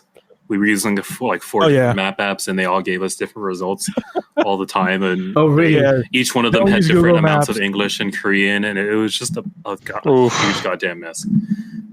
Yeah. City Mapper is great for Seoul. Yeah. Yeah. Other thing I noticed: old people almost no English at all whatsoever. Young people, they'll just like start chatting you up. Makes sense. Like, yeah. I mean, yeah, English slowly became a bigger and bigger deal to learn over generation gap. Yeah, over the last couple of decades. But just like it was so very like clear. Yeah. Yeah, honestly, if you came to France or Spain, you'll find similar experiences, I would say. But that's globalization, I guess. Yeah, well, I don't know. I mean, maybe the Koreans speak better English than French is. Oh, sure. But I mean, like, old people will never speak English. Oh, in our countries. Like, that would never happen. Like, no way. No. But young people, yeah, sure. They will at least try. Yeah, that sounds pretty similar. Mm-mm. Like, I did kind of notice, like, when I was walking around, almost all of them would, like, start talking to me in Korean. And I'm like, yo, I'm not Korean. Stop. Yo, I don't understand what you're saying. I hope you were saying that with the thickest Texan accent you can make. I don't know. But it was just super interesting. I'd walk in a store, a coffee shop. You know, like, they usually greet you anyway. Yeah. But then, you know, if they wanted to say something more, it would just be in Korean, and I'm just like, okay. There were some moments that I was like, I wish Ro was here, just because like there were like I'm used to the Annyeonghaseyo, but some of them were like some really complicated greetings. I was just like, I don't know what the hell you just said. That was I don't know if it was like good afternoon or just like thank you for coming. How are you doing? I was like, I don't know what you just said, but you just like caught me off guard completely. Yeah. Yeah, I think they have a lot of ways of saying hi in general. Oh yeah, they do. I mean, you should, but just like some of these shared no common threads that I could even like begin to pick up. Oh, I see. Because if you are being respectful, if you're being like more casual, more like friendly, like they have several ways of like, and all these inflections they do. Yeah.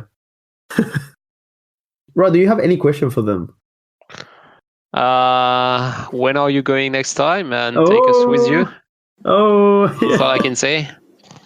Well, I'm going in February, right? Yeah, I'm going mid-February. And interestingly enough, if the timing works out, the LOONA concert might be in like February or March. So we'll see about that. That might be interesting. I don't know, man. I feel like something's happening in January. So fast? We know already about it, right? He's just trying to take the legs out from under me, and I'm not going to take it from him. I feel like in 8 days stop that right we're now. Gonna get something. All right, crazy. we're gonna get it in January, a month before I go. Yeah, okay, meeting up is in 7 days, man. Why 7 days? He just wants me to not go to a concert. He will twist all of his logic around for me to miss it. So I'd probably go, honestly, if I have enough time to go myself. Okay. So. Okay. Oh, you too. Bro, just come during the next concert season, or you know what? Come during the next promotion season, and we'll just hash that shit out. Yeah. And just like, or come during summer when it's what is those festivals stuff, when it's festival season, where it's just like, there's 3 of these a week. Yeah. That actually sounds really fun. If there's like 3 of those a week, and they're in all weird different places of Korea, just like like it's just a series of day trips. That sounds really fun, actually. Well, to be honest, it doesn't matter the season. Like, you just have to go there, and that's all. Like, Bro, you're gonna find stuff to enjoy anyways. If you want, you can time it for late May or June, because I'm probably gonna go back there somewhere around that time this next year. All right. Ro will probably be fine. Work it out, yeah. Just because I think some of the stuff they say is more complicated that I couldn't pick up on just because of my dictation skills. But you can respond really simply to the words that they're saying, and I think you'll get along just fine. Because I'm pretty sure you can say yes and no. It's way more different, like to hear people like face to face, than what you're hearing like when you're looking at a movie or watching some interviews and whatever. Definitely. I'm pretty sure it's going to be really, really different. So I may struggle a lot, maybe more than you. So it took me at least two days just to be able to start hearing syllables and not just like a sound that someone made. I see. Yeah, I think that's what would happen to me as well. But my typical consumption is more music based and not like actual conversation based. So I need to get more in on those. TV, man. I need to get. I know. Maybe What's after your I finish my K-drama? thesis. Like LOONA TVs are not enough because they're so short. You need like longer content. Yeah. Woman. Oh God! Thanks. Oh my god. Yeah. If you want some cringe, watch that. That's it's fantastic. Why? That's all I can say. Yeah, I wonder also if since you were traveling across Korea with like also the different accents of the regions. Okay, so What's throwing a curveball to you? people have asked me that, but like I haven't consumed enough Korean to hear different accents, but also Yeah, I noticed it. my Okay. like me consuming Korean has been every single accent. I don't think I've been like consuming like Seoul based content or Busan based content or anything like that. I just kind of got all of it at once, so I'm not hearing it. It's not. It's all Korean to me. Yeah. Yeah, I Yeah, noticed right. in Busan for sure. Like walking around the streets, the malls, like a lot of like. So Like it has to be different. There's a definitely different dialect, but if you're asking me about accent, then I don't know. I know they use different words for different things, and I heard that pretty clearly. I was asking about that in general. Yeah. Oh yeah, the at least informally, how people were talking to each other was very different. I couldn't give you specific examples just because it's hard for that to stick in my head. But actual like accent, like the same word said in a different way, I couldn't catch any of that. All right. Yeah, I mean it's normally the kind of thing that you have to be really familiar with the language to get it. Yeah, go watch Reply 1997, and then you'll kind of start making the connection because for sure that's how I kind of recognize the differences immediately. Like how it's so Busan much people different. talk. Like the There's, like, intonation. Yeah, it's like sort of extended. Yeah. I did Like realize that I pronunciation. kind of screwed myself sometimes, where it's just like I know how to like my knowledge of Korean is kind of small, but what I can say pretty well. So I start out pretty well, and then they just be like, "Oh, he knows what he's talking about," and just like go off on me, and I'm just like, "Oh yeah, do I like deer in the headlights? Like I don't know what just happened." That's always tricky, yeah.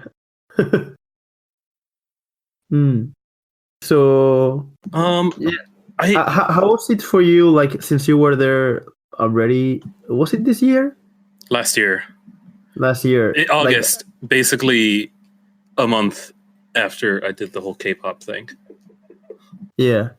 So 2 months. How is it for you? How's it for you? Like the different experience?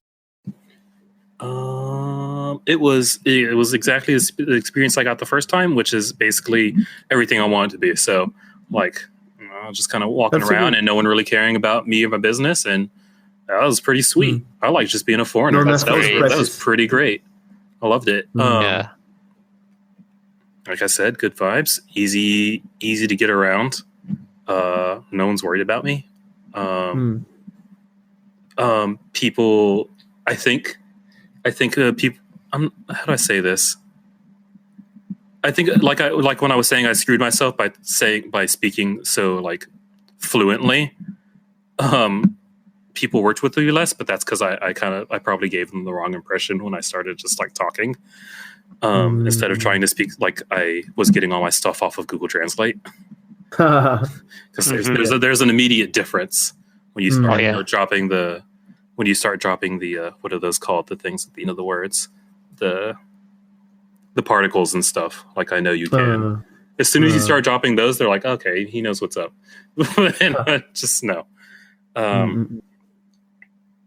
It was very nice seeing far more of the country.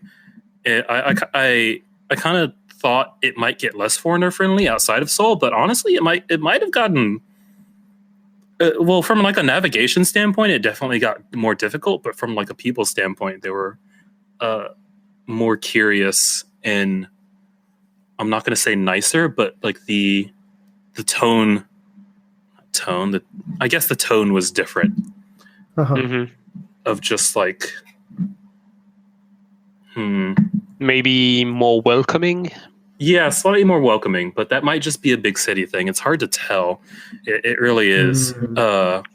Just because Seoul is just not just because Seoul is the biggest city, but because it's the biggest city by far. Yeah, like by a lot by far. It's a completely different part of Korea, not like representative of all of that. They're probably like way more used to have different people from different continents walking around their streets. So that's probably why they, I don't know, maybe didn't talk to you as other people would. I don't know. Like, it's just like probably more like a normal thing for them. Yeah. No, but I get that you mean that maybe even interacting between them, they also have similar, I don't know, not as approachable because of just the big city thing. Yeah, you are saying. Yeah, that might just be a big city thing. Like, who knows? I guess. It's just like, it happens in every country. Yeah, these cities can get freaking huge, but that doesn't mean people are gonna like talk to each other more. It just means everyone becomes a little bit more anonymous. Like, honestly, everyone is just living his life and trying to get from place A to point A to point B. Not really paying attention to other people and kind of makes sense.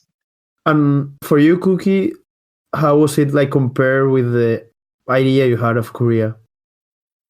It was shockingly, or maybe not. It at one point I kind of realized that it was just like any other Asian city, any Asian big city. So that sort of soured some of my expectations. But I think I'm okay with it because it felt comfortable, which is weird. There you go. That's it. That's exactly it. Like, that sounds. It's very. I don't exactly know where it's coming from. I kind of really want to figure that out. But you set foot there and you kind of walk into the city and you're just like, nothing feels wrong. Nothing feels off. It just kind of. It feels comfortable. That's it. It's like there's I don't know. I'll tell you. You walk in there and it'll just be like, oh, I'm in a city, and I'm not freaking out or anything, and everything's normal. And, Interesting. That to me was kind of like this. I guess sort of like a double-edged sword, because knowing that, walking around in some of the spots, I was like, oh, I already know what's going to be here. It kind of like created more expectations or lowered it. So when you saw some of the stuff, it's like, oh, okay, this just like any other city. Great, let's move on. We're saying the same thing. It's just that like we like probably me and Kookie were trying to get slightly different things out of it. I just wanted comfort. But if you want like fantastical, then you got to go to freaking Tokyo to get that. That place is. I actually don't want that. That place is off-putting. If you want like different expectations, go to Tokyo and just be like, where's the trash cans? Why are the sidewalks clean? Like no one has ever spat gum on this sidewalk, and it's weird. And everything looks like it's new, and it like. I couldn't. It was really nice, like for a while, but it just kind of got off-putting eventually. Like there's no dirt, there's no dirt anywhere, kind of thing. I think also like an interesting thing we can extract from this. Like both of you made this trip with different I don't know, like objectives, I guess. Yeah, different objectives. Because for you it's like cool, kind of like testing the waters since you know you're going to go in February. Yeah. And for Cookie it was more like an not I don't know, call it an adventure, but more like a holiday. Just straight up holiday. A holiday. Yeah. Like so maybe you were more after the surprises and the discoveries, I go was more after the, is this comfortable? Do I see myself living here? So I can understand like the different like takes you took from the trip. Yeah, I think that's right. Actually, I will say about Korea, it seems like there's not so many like 3-hour activities to do. If you know what I'm saying, you can't do like if you want to do like 4 things in one day, you're gonna run out really quick. What I think you want to be able to do 4 days. I mean, 4 things in one day. There's a limited amount of 2 things. at most. There's a limited amount of things to do. Okay. So I think because it's also like super spread out, and getting around as easy as it is, it'll take you time. Yeah, like going from the north end of Seoul to the south end is going to take you at least 45 minutes. Mm. Oh yeah, it took us. Even with train. It took us 50 minutes to get to COEX. It's just like, oh my god. Yeah. Oh, okay. I think the better way to enjoy Korea would probably be to make day trips out to smaller places that have like one big thing that you want to do all day, like weird villages, weird towns, giant like cultural complexes, like palaces and stuff. That might be it, but that's kind of a thing I'll keep figuring out as I keep going back, or live there. Yeah. Let's see. I had something. Oh yeah. The SM COEX, that place is bomb. Yeah. I fucking love that museum. Yeah, it was great. I'm glad I'm glad I didn't go in the first time when I went there not knowing any K-pop, because just with like the 1 year of knowledge that I have, that place was basically magical. And like if you're like an SM stan, holy shit, you need to like go in the morning and leave in the afternoon and like just like soak it in and like spend all afternoon there and like look at everything and read everything and stand in it and stand in the corners and take it in. Like an SM fan, that's like a heaven. Even like a mild SM fan. Mm-hmm. Yeah, is it just like a museum? Like I always thought about it like more as a shop. No, when you say just museum, it's probably like if we're comparing it to all the museums that I've been into in my life, it's like straight up on the top tier of just the museum like idea. Like it has stuff and it has the history and it's presented in a like beautiful way. It's laid out well. Every like all the exhibits are interesting. That is a top tier museum. Okay. Wow. Like I'm shocked you're like so enthusiastic about it, because I mean you haven't everything. They have like every seat. They have like every single CD cover for every group of all their SM stuff. So like, I was looking at the Girls' Generation wall, and I was just like, they have every album on here, like every single physical release. Yeah, and they have a blurb next to it, and they have like more like background information on it. One of my favorite rooms might have been just like they have all the outfits from everything. At least one of everything. Yeah, and you just get to look at it all. Yeah. That place is pretty like, and I might be up on it just because I didn't get to see it all, just because we went with 2 hours left. And that still wasn't enough time. Like that. We had 2 hours left, and we rushed, and we did not have enough time. Oh yes, I definitely spent a lot of time there. I definitely would have spent closer to 4 hours if I didn't have a time rush on me.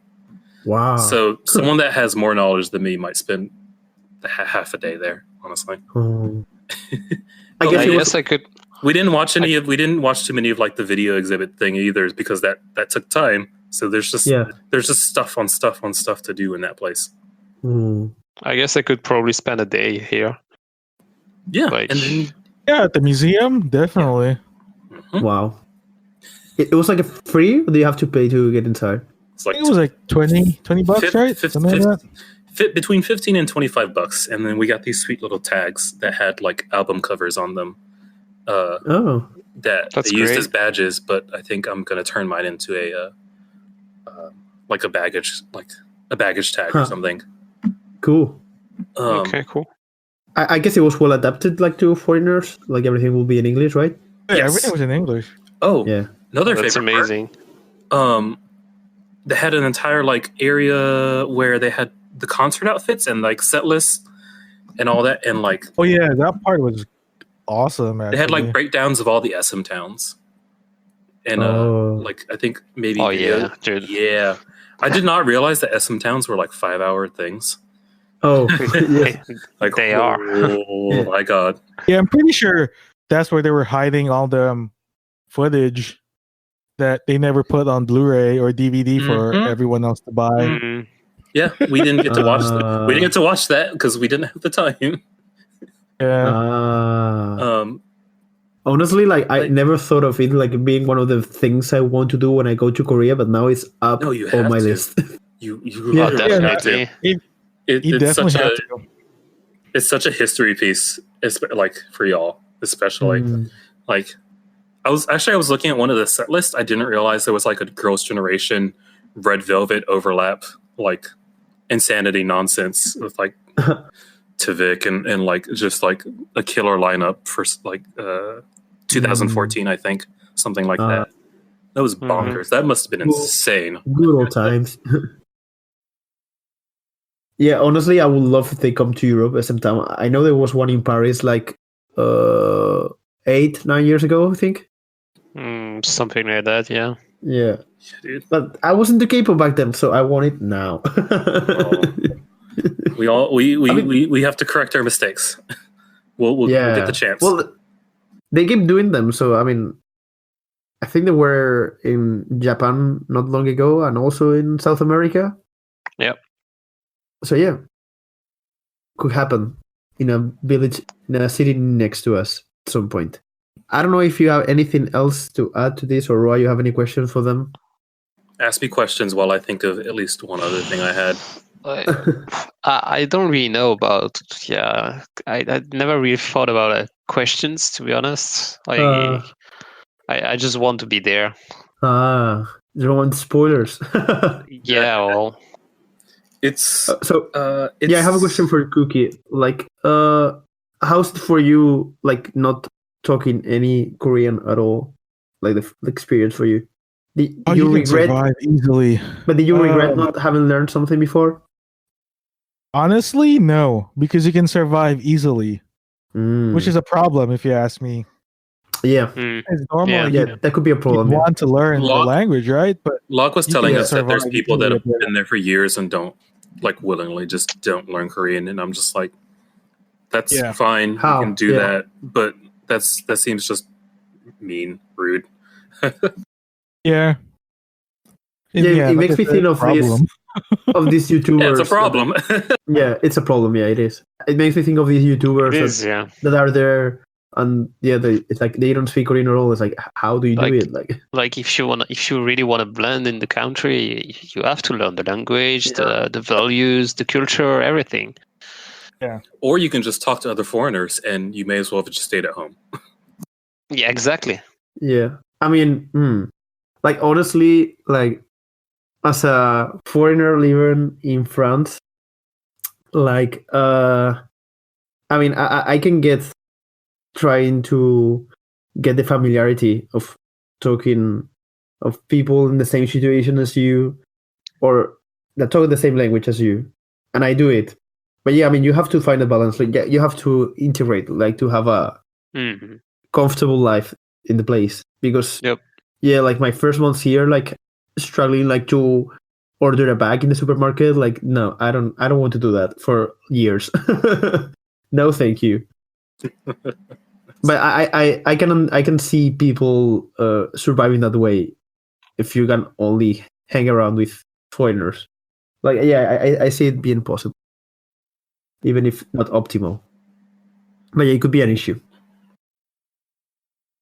Because then, like, you will go back or you leave, and it's like, what did I really did here? Like, why I was here in the first place? You didn't do much. Yeah, I guess Locke was more on the integrated side of things. Oh yeah, definitely. Yeah, he was speaking Korean full time. Yeah. Well, I got the feeling he knows his fluent Korean. He's got it. He's got a handle on it. got a job and everything. So yeah, he's pretty good. Yeah. How is it with? Do you have fun with him? Oh, looks pretty chill, dude. I like that guy. Showed us around the campus. That was like a nice mix of modern and old architecture. Like I liked it, and he showed us the pavilion. Is the pavilion where they do all the huge like university concerts? Yeah. And I didn't realize that place could seat a few thousand people. Kind of just thought it was some steps, but it is tall and wide, and dear Lord, it probably gets rowdy over there during like an IU concert or what have you. Yeah. Yeah. I don't know. I wish we got to see more of some more busking events, but that was a very like a time-based thing where it's like, if you go here, then there might be someone, and we're just like, we have things to do. Yeah. Yeah, exactly. Maybe it was maybe on the day-to-day thing, then yeah, go ahead. But it was still a short trip in general, and you were traveling to different cities. So I can get not taking the gamble on this. Maybe it's happening events. So yeah. Also, I asked him how do we find out about busking stuff, because I hear about it on the Discord.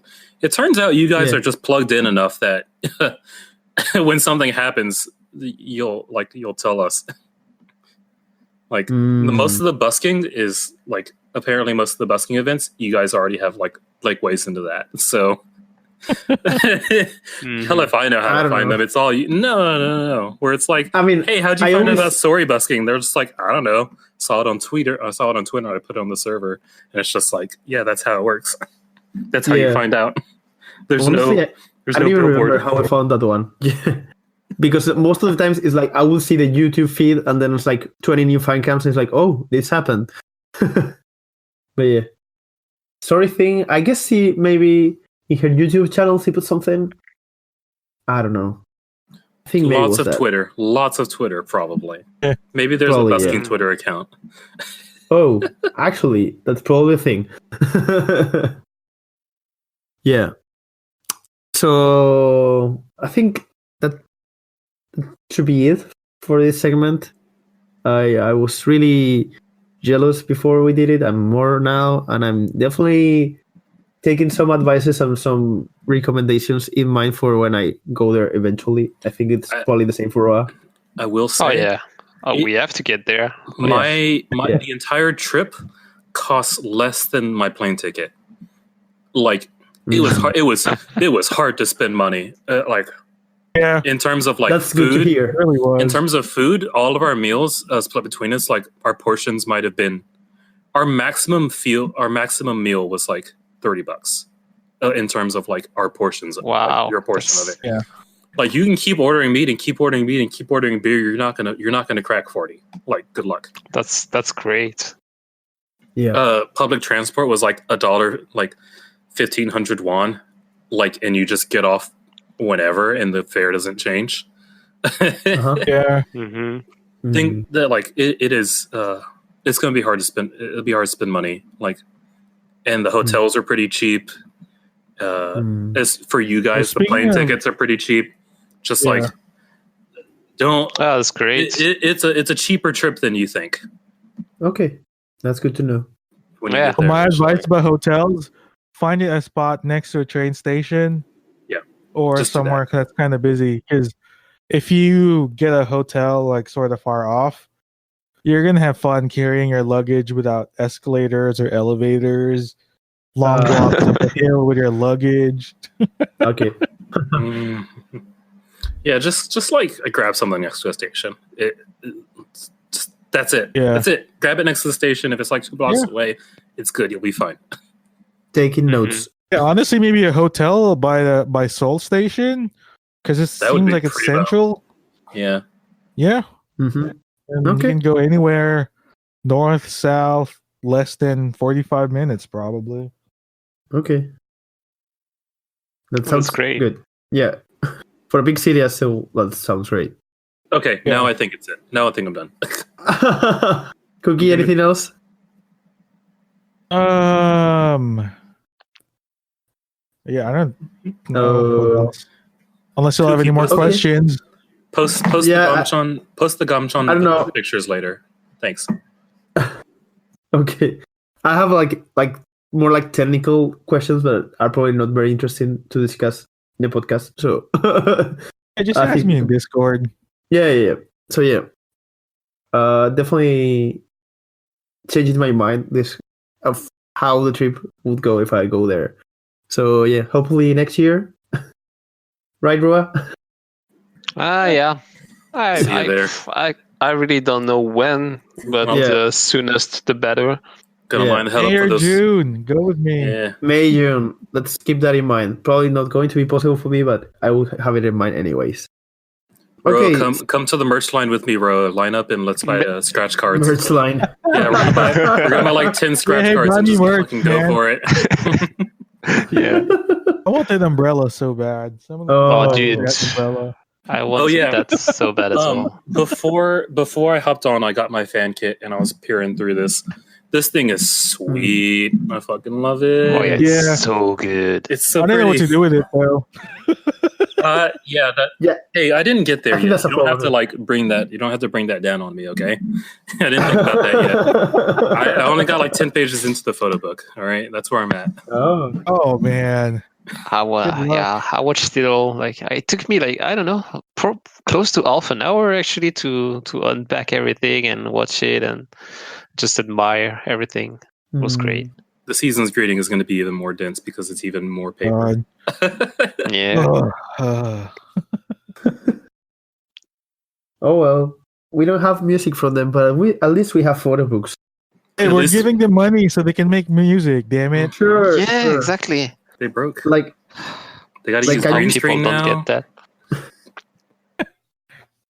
can you believe that the Burn teaser came out the 1st of March? Anyway, Yes, I can believe that. Moving on. I please. can.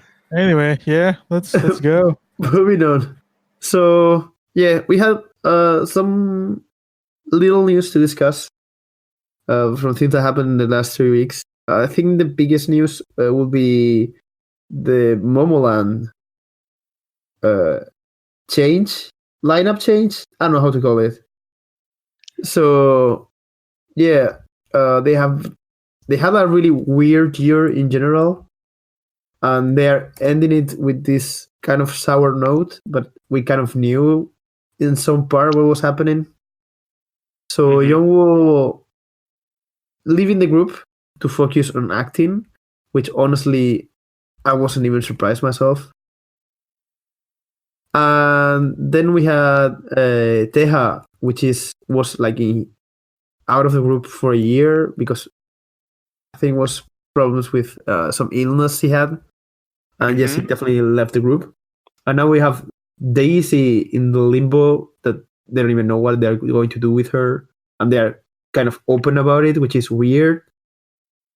It's like, I don't know if she's renewing with us.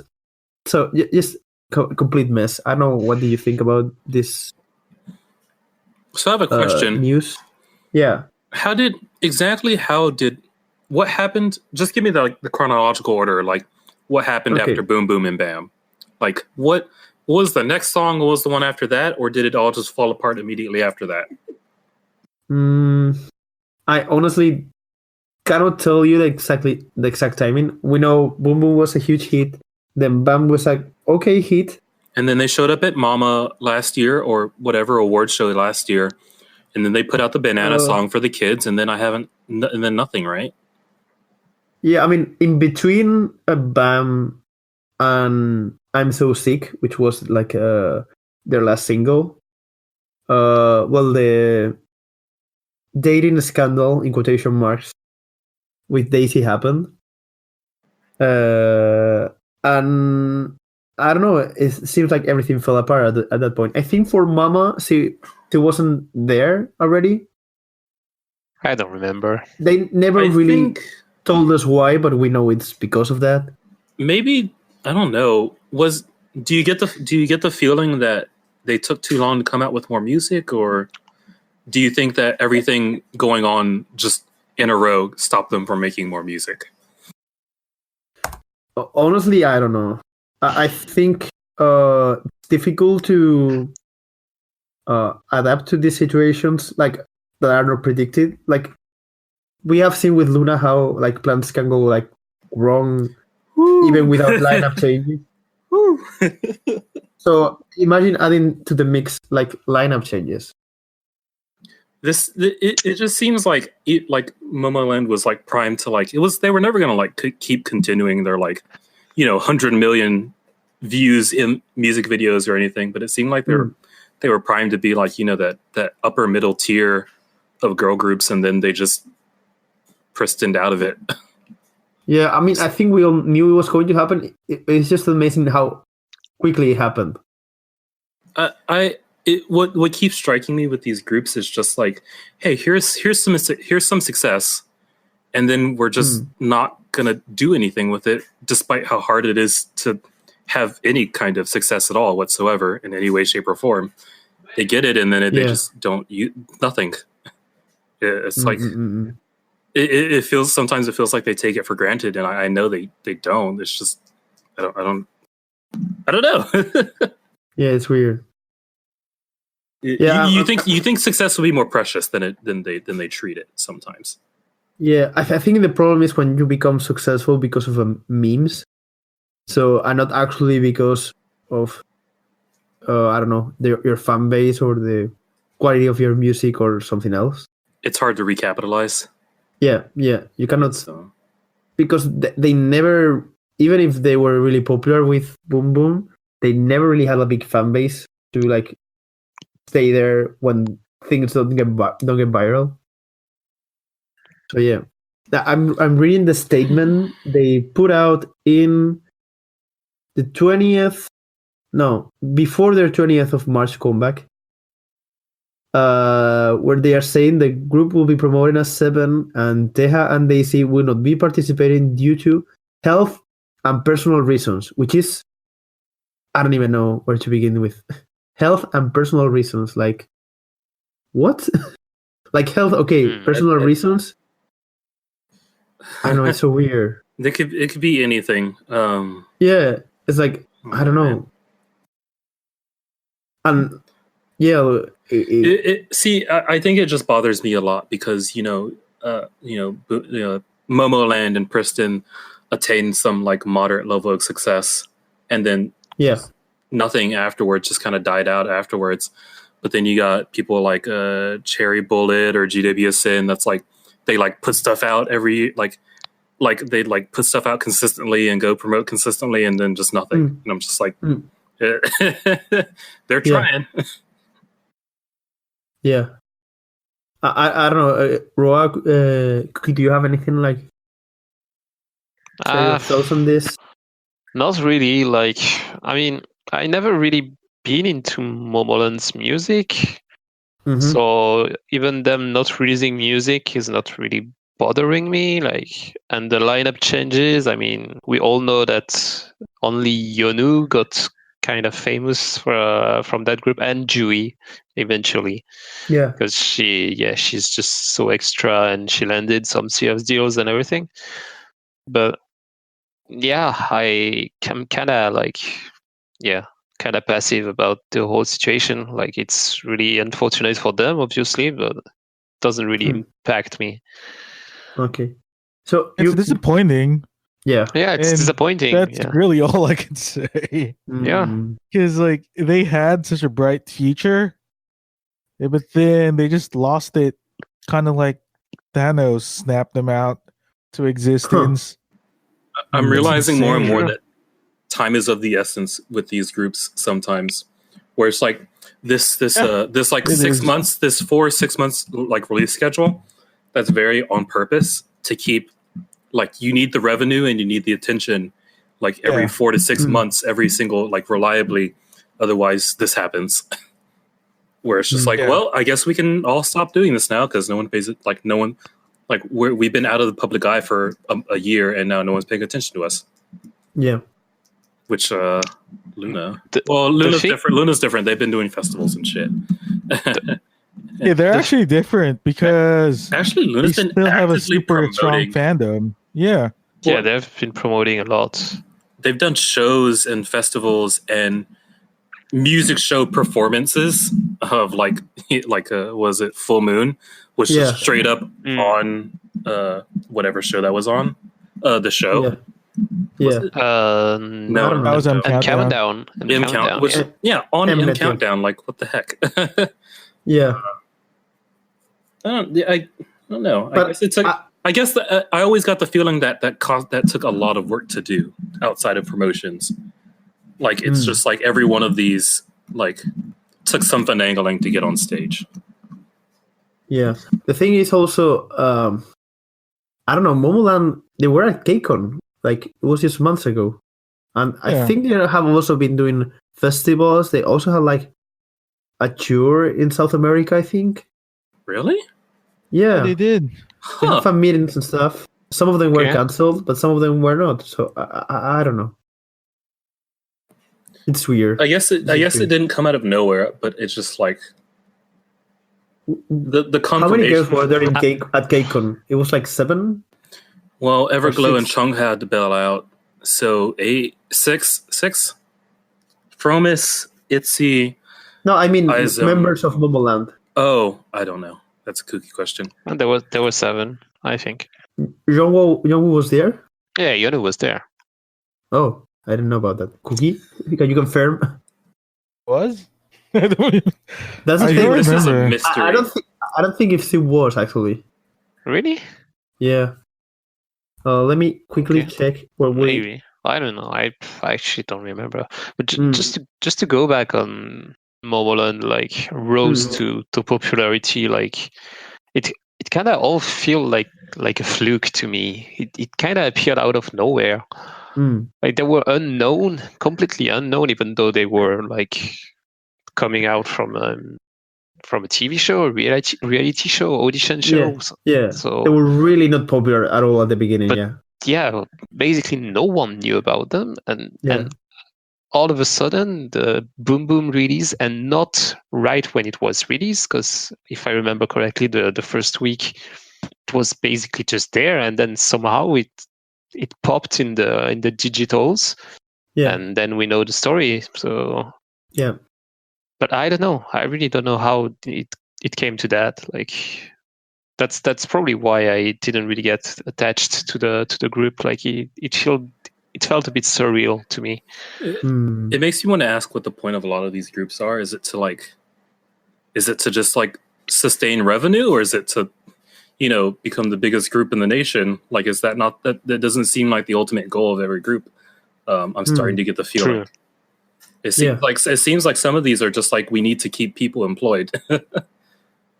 I wonder if for this company, like Jungwoo, like being popular and jumping into acting is actually enough. Like makes it worth it. Like the whole thing. It's probably enough. Like it's very interesting. Because for us it's like, oh, lineup change, like this is so bad, and maybe the company is like, actually, like we didn't need these people here. I don't know. Yeah, it's a bit of a weird situation. Yeah, I'm checking like KCON this year in LA, and there were only 6 of them, so the current lineup. So Yonu wasn't there. Yonu wasn't there, I guess. Yeah, acting somewhere. Yonu, Thea, and Daisy. Yeah. All right. Yeah, it was. I mean, on top of all of this, like the group debuted as 7, and then they had the 2 girls after, which are the 2 girls that were missing recently. Just a mess in general. I wouldn't want to be in the position of being a fan of this group, because it must be heartbreaking. I think it's always been kind of weird to me just how much a lineup change means to everyone. Like every single aspect of the whole girl group thing, where it's just like the fans are affected, the group is affected, the company is affected, and it's like a whole big deal for everyone. And I was just like, I thought these people came and went, and no one really, just kind of popped in for the duration and went with their separate ways or what have you. Yeah, it's weird. Like we were talking before about Cosmic Girls when Dole was online still, and like that group has 3 Chinese members which haven't done any promos with them for a long time, and still the group is doing okay. like it doesn't feel like they're actually missing anything when they are performing. So it's like, until what point a group stops being the group and becomes something else when lineups change? I love this. I love this conversation. It's so weird. Mm, Like, I don't know, thinking about 9 Muses. I guess either when you lose your main visual and your main vocalist, that's when the group goes super down. Yeah, but for example, we also talk about AOA. Like, Yeah. 12 left, and we thought that group was dead for sure without like the I main mean, vocalist. technically they are not dead, but when you look at the sales, like we said, like Sure. they're pretty much as dead. Yeah, but I mean, I get their sales were also low when they were debuting, I guess. So yeah, I don't know. It's kind of complicated. Like, I also wonder if the point is like to get attached to the brand instead of like the girls themselves. Mm. I don't know. Really complicated. Like, we just have to wonder. I know this is going to be like slap in the face, but just put like the situation like LOONA loses a member. Like, what will happen to that? Like, depends who it is. yeah, but even if, I don't know, I guess the group will be fine. No. I mean, we will be sad. I will be like, oh shit, but they could still work as a group. Would go on up until like a certain point in like this weird, awful scenario. I think up until a certain point of lost members, then it becomes weird and untenable.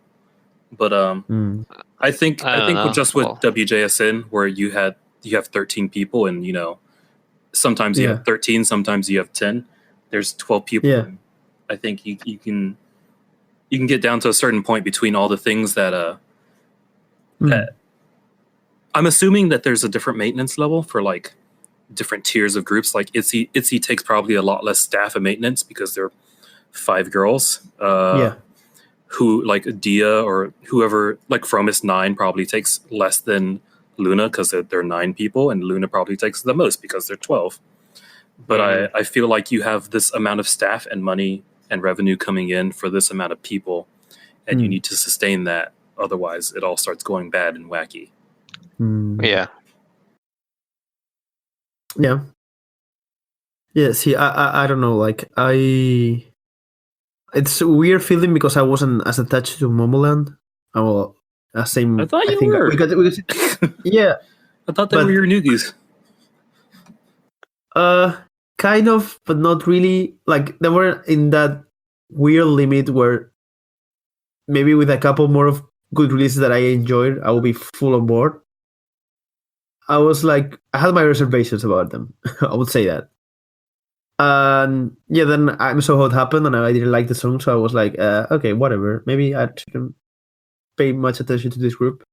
And also, we already were starting to see like maybe, the girls missing suddenly is like, I don't know. Maybe I shouldn't put stock into this if I don't want to get really hurt eventually. Kind of a defense mechanism. Damn it. Oh geez. Yeah. I guess we're so used to this. Like, I was checking out the news to talk in this episode, and I was like, we could also not talk about this because it's actually not news. Because it happens so often. Like, lineup changes. Like, Nature lost like 2 girls and has a new girl. Did they? It's like, okay. Right? It's like, fill okay. me in real quick. Who is the new girl? Everyone seems very excited. Oh, she was in the first season of Produce 101. And she was kind of popular, but not really to make it in the top 11, I think, even without Regan. Oh boy. But then she got into some cool projects, a couple of groups, and then she was in like a comedy show who was like making a parody of the K-pop industry. And people got attached to that because it was really kind of like The Office, but about K-pop. I don't know. She also debuted in solo. Oh, But did anyone care about that debut as a soloist? I don't know. But it's true. It's made her known. So she was a really good free agent pickup, is what you're saying. Yeah, pretty much. Yeah. All right. Like it can only be a positive thing to a group like Nature to get someone like her, I think. May Story have the same future. Oh yeah, it's kind of like how the Pristine Girls were. I mean, was an obvious pick from a lower tier company to get them because like you have fans already with it. All right, and they probably had how many of Hinapia is Pristin? Is it like 4-1 or 3-2 or something? 4-1. So they probably already had their one trainee, and they were just like, "Oh, let's get you some. Let's get you some friends." Yeah. I don't know how that came up to be, but it's like, oh, we can use some popular girls to push this. Yeah. So it's just kind of like I would say it's similar profile to the Pristine Girls. Maybe not as popular because she wasn't in a popular group before. But yeah, kind of like these girls in Produce 101 that maybe didn't win, but some people were following them. So yeah. Those producers sure put out a lot of like viable candidates, didn't they? I mean, yeah, like it's difficult to find current groups like they have debuted in like the last 2-3 years that don't have at least one member that was somewhat related or appeared in one of these shows. I would say. Yeah. Like Cherry Bullet has girls from that. Like I think any group we can mention, like it has. Oh, that girl was there. Like Momoland also. Like yeah, you go down the line and yeah, it was still like kind of natural if you have like 100 girls that are pushed by their companies that they will make it to a group eventually. So yeah, I wonder if we're actually going to get something like that again. But yeah. So yeah, we haven't talking about a lot about Momoland, which is surprising. I think. I mean, this might be the last time we talk about Momoland, so call it a good one. Yeah. Yeah, you could be right, but I think it was an interesting conversation in the philosophical side of K-pop of what is a group. Oh yeah, one checkup. If we're doing Momoland that I'm not following up on today. How close do you think we are to eventually putting the entire X1 iZone Produce thing into like a package and talking about it? Because it seems like it's winding down in the only way that it was going to. Mm-hmm. Yeah, I think like maybe by the new year probably this will all be. I think the drop that we are going like to make it definitely talk about it is when they actually say what they're going to do with the groups. Because I think it's going to happen sooner rather than later. Yeah. This is disbanded or we are regrouping the thing or this group is going to have less girls now. I don't know. I think they have to say something at some point. I think probably by the new year, like January. I guess it would make sense to have the investigation closed before like doing anything. Yeah, of course. Because like making a decision and then something else shows up and some other girl has to leave or something like no, Christ. We don't want that. But yeah, like I think it's going to happen sooner rather than later because there's a lot of money on the table for some of these girls and companies. Maybe the first episode of the new year, we'll have iZone disbanding and LOONA teaser. It'll be quite the perfectly balanced episode of just. Oh, that would be great. Yeah. Honestly, I will be really happy with that. As mean as that sounds, but I need LOONA content at this point more than anything. We're getting there. We're getting there. Yeah. What's next? So yeah, we can talk a little bit about meaningless award shows that happened in the last 2 weeks. Yeah. Meaningless and still historical in a way. Yeah, kind of empty for obvious reasons of just kind of like I caught some of it and I caught a lot of the Twitter things and it just kind of seemed like everything was off, which will be very clearly because of the very abrupt lineup changes. I mean, that every of those shows probably had. Yeah. The lineups were a bit a bit poor. Yeah, very lackluster. Yeah. Yeah, very lackluster. And were there many special stages that I have to go watch immediately, or just kind of lacking on that too? To be fair, like, to me, the best stages out of both award shows would be the collaboration between JYP and Mamamoo. That was the only interesting thing to me. Yeah, honestly, I will tell you that it would be a better investment of your time, like trying to catch up in previous releases, than wasting your time with that thing. Okay, I watched my ITZY performances and I enjoyed them, especially the one with the live band. Even though their live voices are what's the nice way to say it? Leave a lot to be desired sometimes. Yeah. And I like the ITZY girls, but Jesus, they need to work on it. Yeah, I think, I don't know. These shows used to be such big and special events, and seeing them this year as these like empty things with really thin lineups and with 20 or 30-minute sets from groups that I don't even care about. BTS.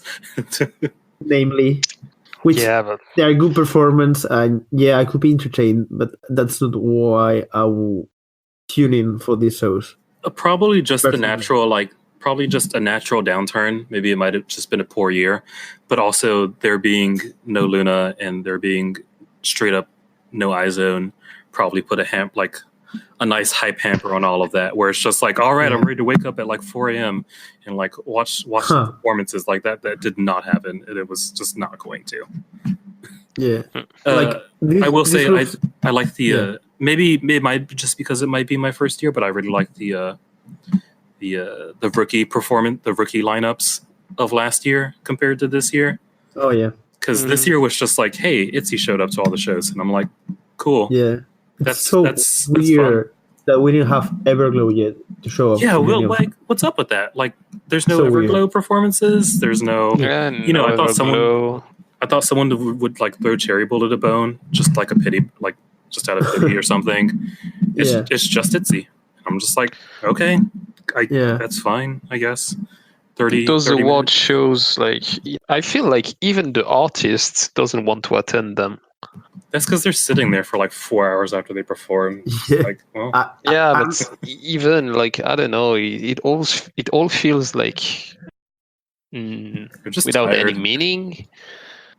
Yeah, like, it should be like an honor to be there, like performing and getting an award. Yeah, but it's not. But you get the feeling it's like painful. The thing they have to do. Definitely. They are contractually obligated to be there to make all these stations and like all these companies happy.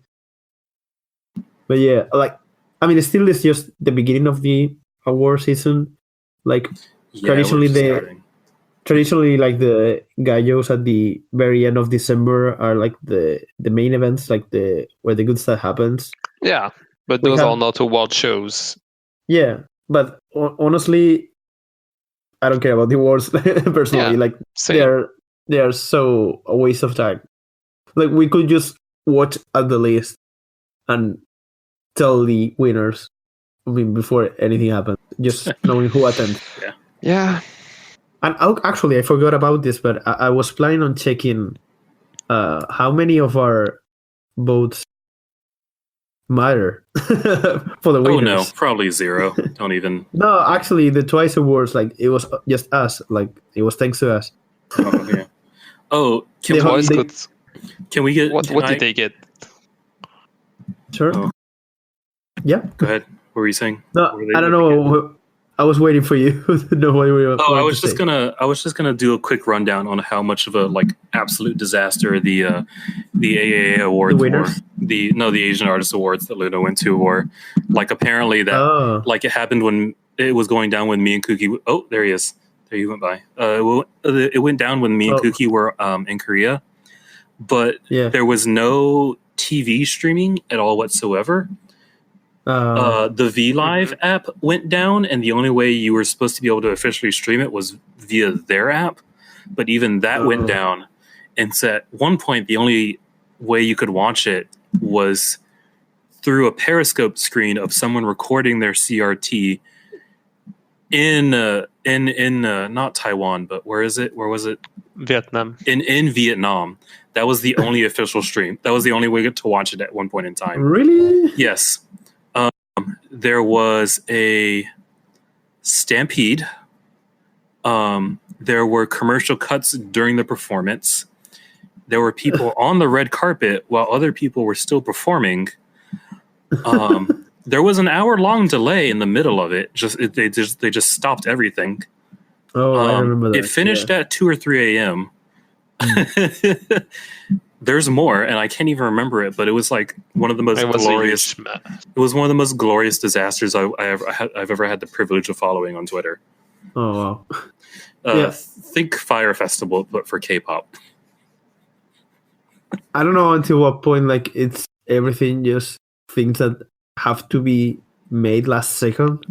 And you know, the hard to believe part about that was that it had like a banging line. It had like actual like important artists there. It had twice. It had twice, and Red Velvet, and I feel like they had one of the like high profile boys. It might have been BTS. They had people there for like the level of production that was, like the level of screw ups that they committed. It was very very interesting. And I guess they're probably never doing one of those ever again. We probably will. No, this doesn't matter. It's just like we're just gonna ignore it. Yeah, I just like in really bad mood swing related to these awards because the last 2-3 ones have been like trash. But it's just I guess most of it is out of their control. I mean, if SM doesn't want to put Red Velvet in these shows, like there's nothing these companies can do. Like it's like Red Velvet won't give us. Well, they won't give us Red Velvet. Like what can we do? Okay, we have ITZY. Oh, fine. We got 10 minutes fed from ITZY, but it's like you need all these big groups. Like it doesn't make sense to have an end of the year K-pop show and not having Red Velvet, not having like EXO, not having like I don't know, not having. I think the big three companies need to just make their own show. Also known as a concert. Just make their own concert where they give themselves awards. I guess. And then you have Mnet, which has hands in all these groups and all these competitions. They just make Queendom, and then they don't do anything with the groups that were in Queendom. Like they just have Mamamoo there because Mamamoo has to be there, of course. But I don't know. Use a bit like your connections to get groups, even if they are not that popular. But just add in a group, even if it's nugu, to make a 2-3 minute performance to change the pace. Like that's enough. Like you don't need.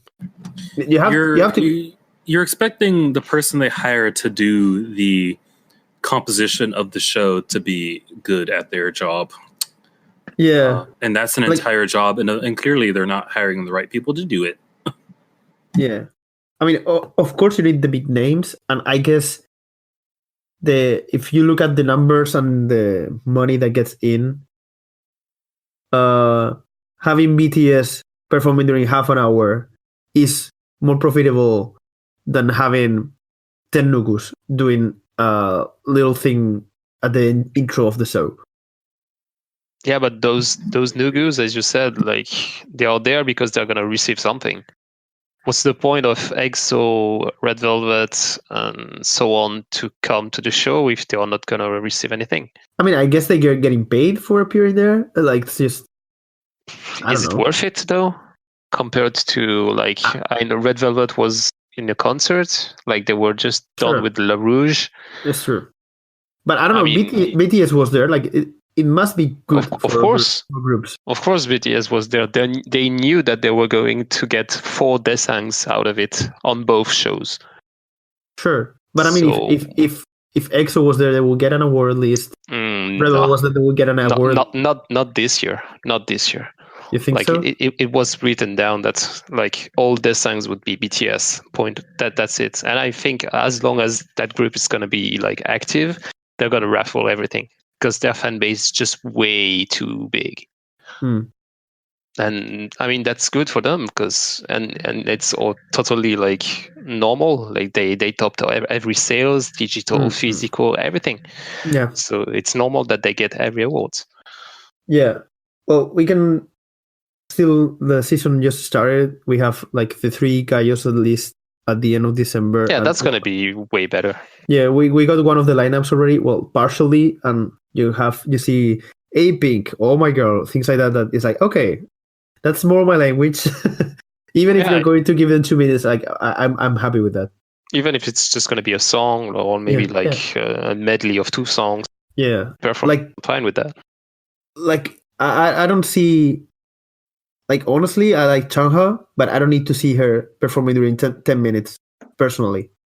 Well, I was thankful that she was there, to be fair. Sorry? I was thankful that she was there, to be fair. I mean, yeah, but I mean, I would rather have her perform 5 minutes and Sammy perform 5 minutes. Yeah, but, well, let's just go back to the points. Like, Sunmi didn't release anything. Like, just one song, and it didn't really that well, so... Yeah. Oh, yeah, we all know how that works. So, and it's the same on every type of award shows. It's not only the Asians ones. It's true. Yeah, if you look at MTV and stuff like that, don't get me started. Oh well. I think that will be it for the episode. We are going to start the holiday season soon. So look forward to our end of the year. Oh wait, do I get to define a category real quick? Yeah, we can do that. The 3 of us. We will have the traditional categories.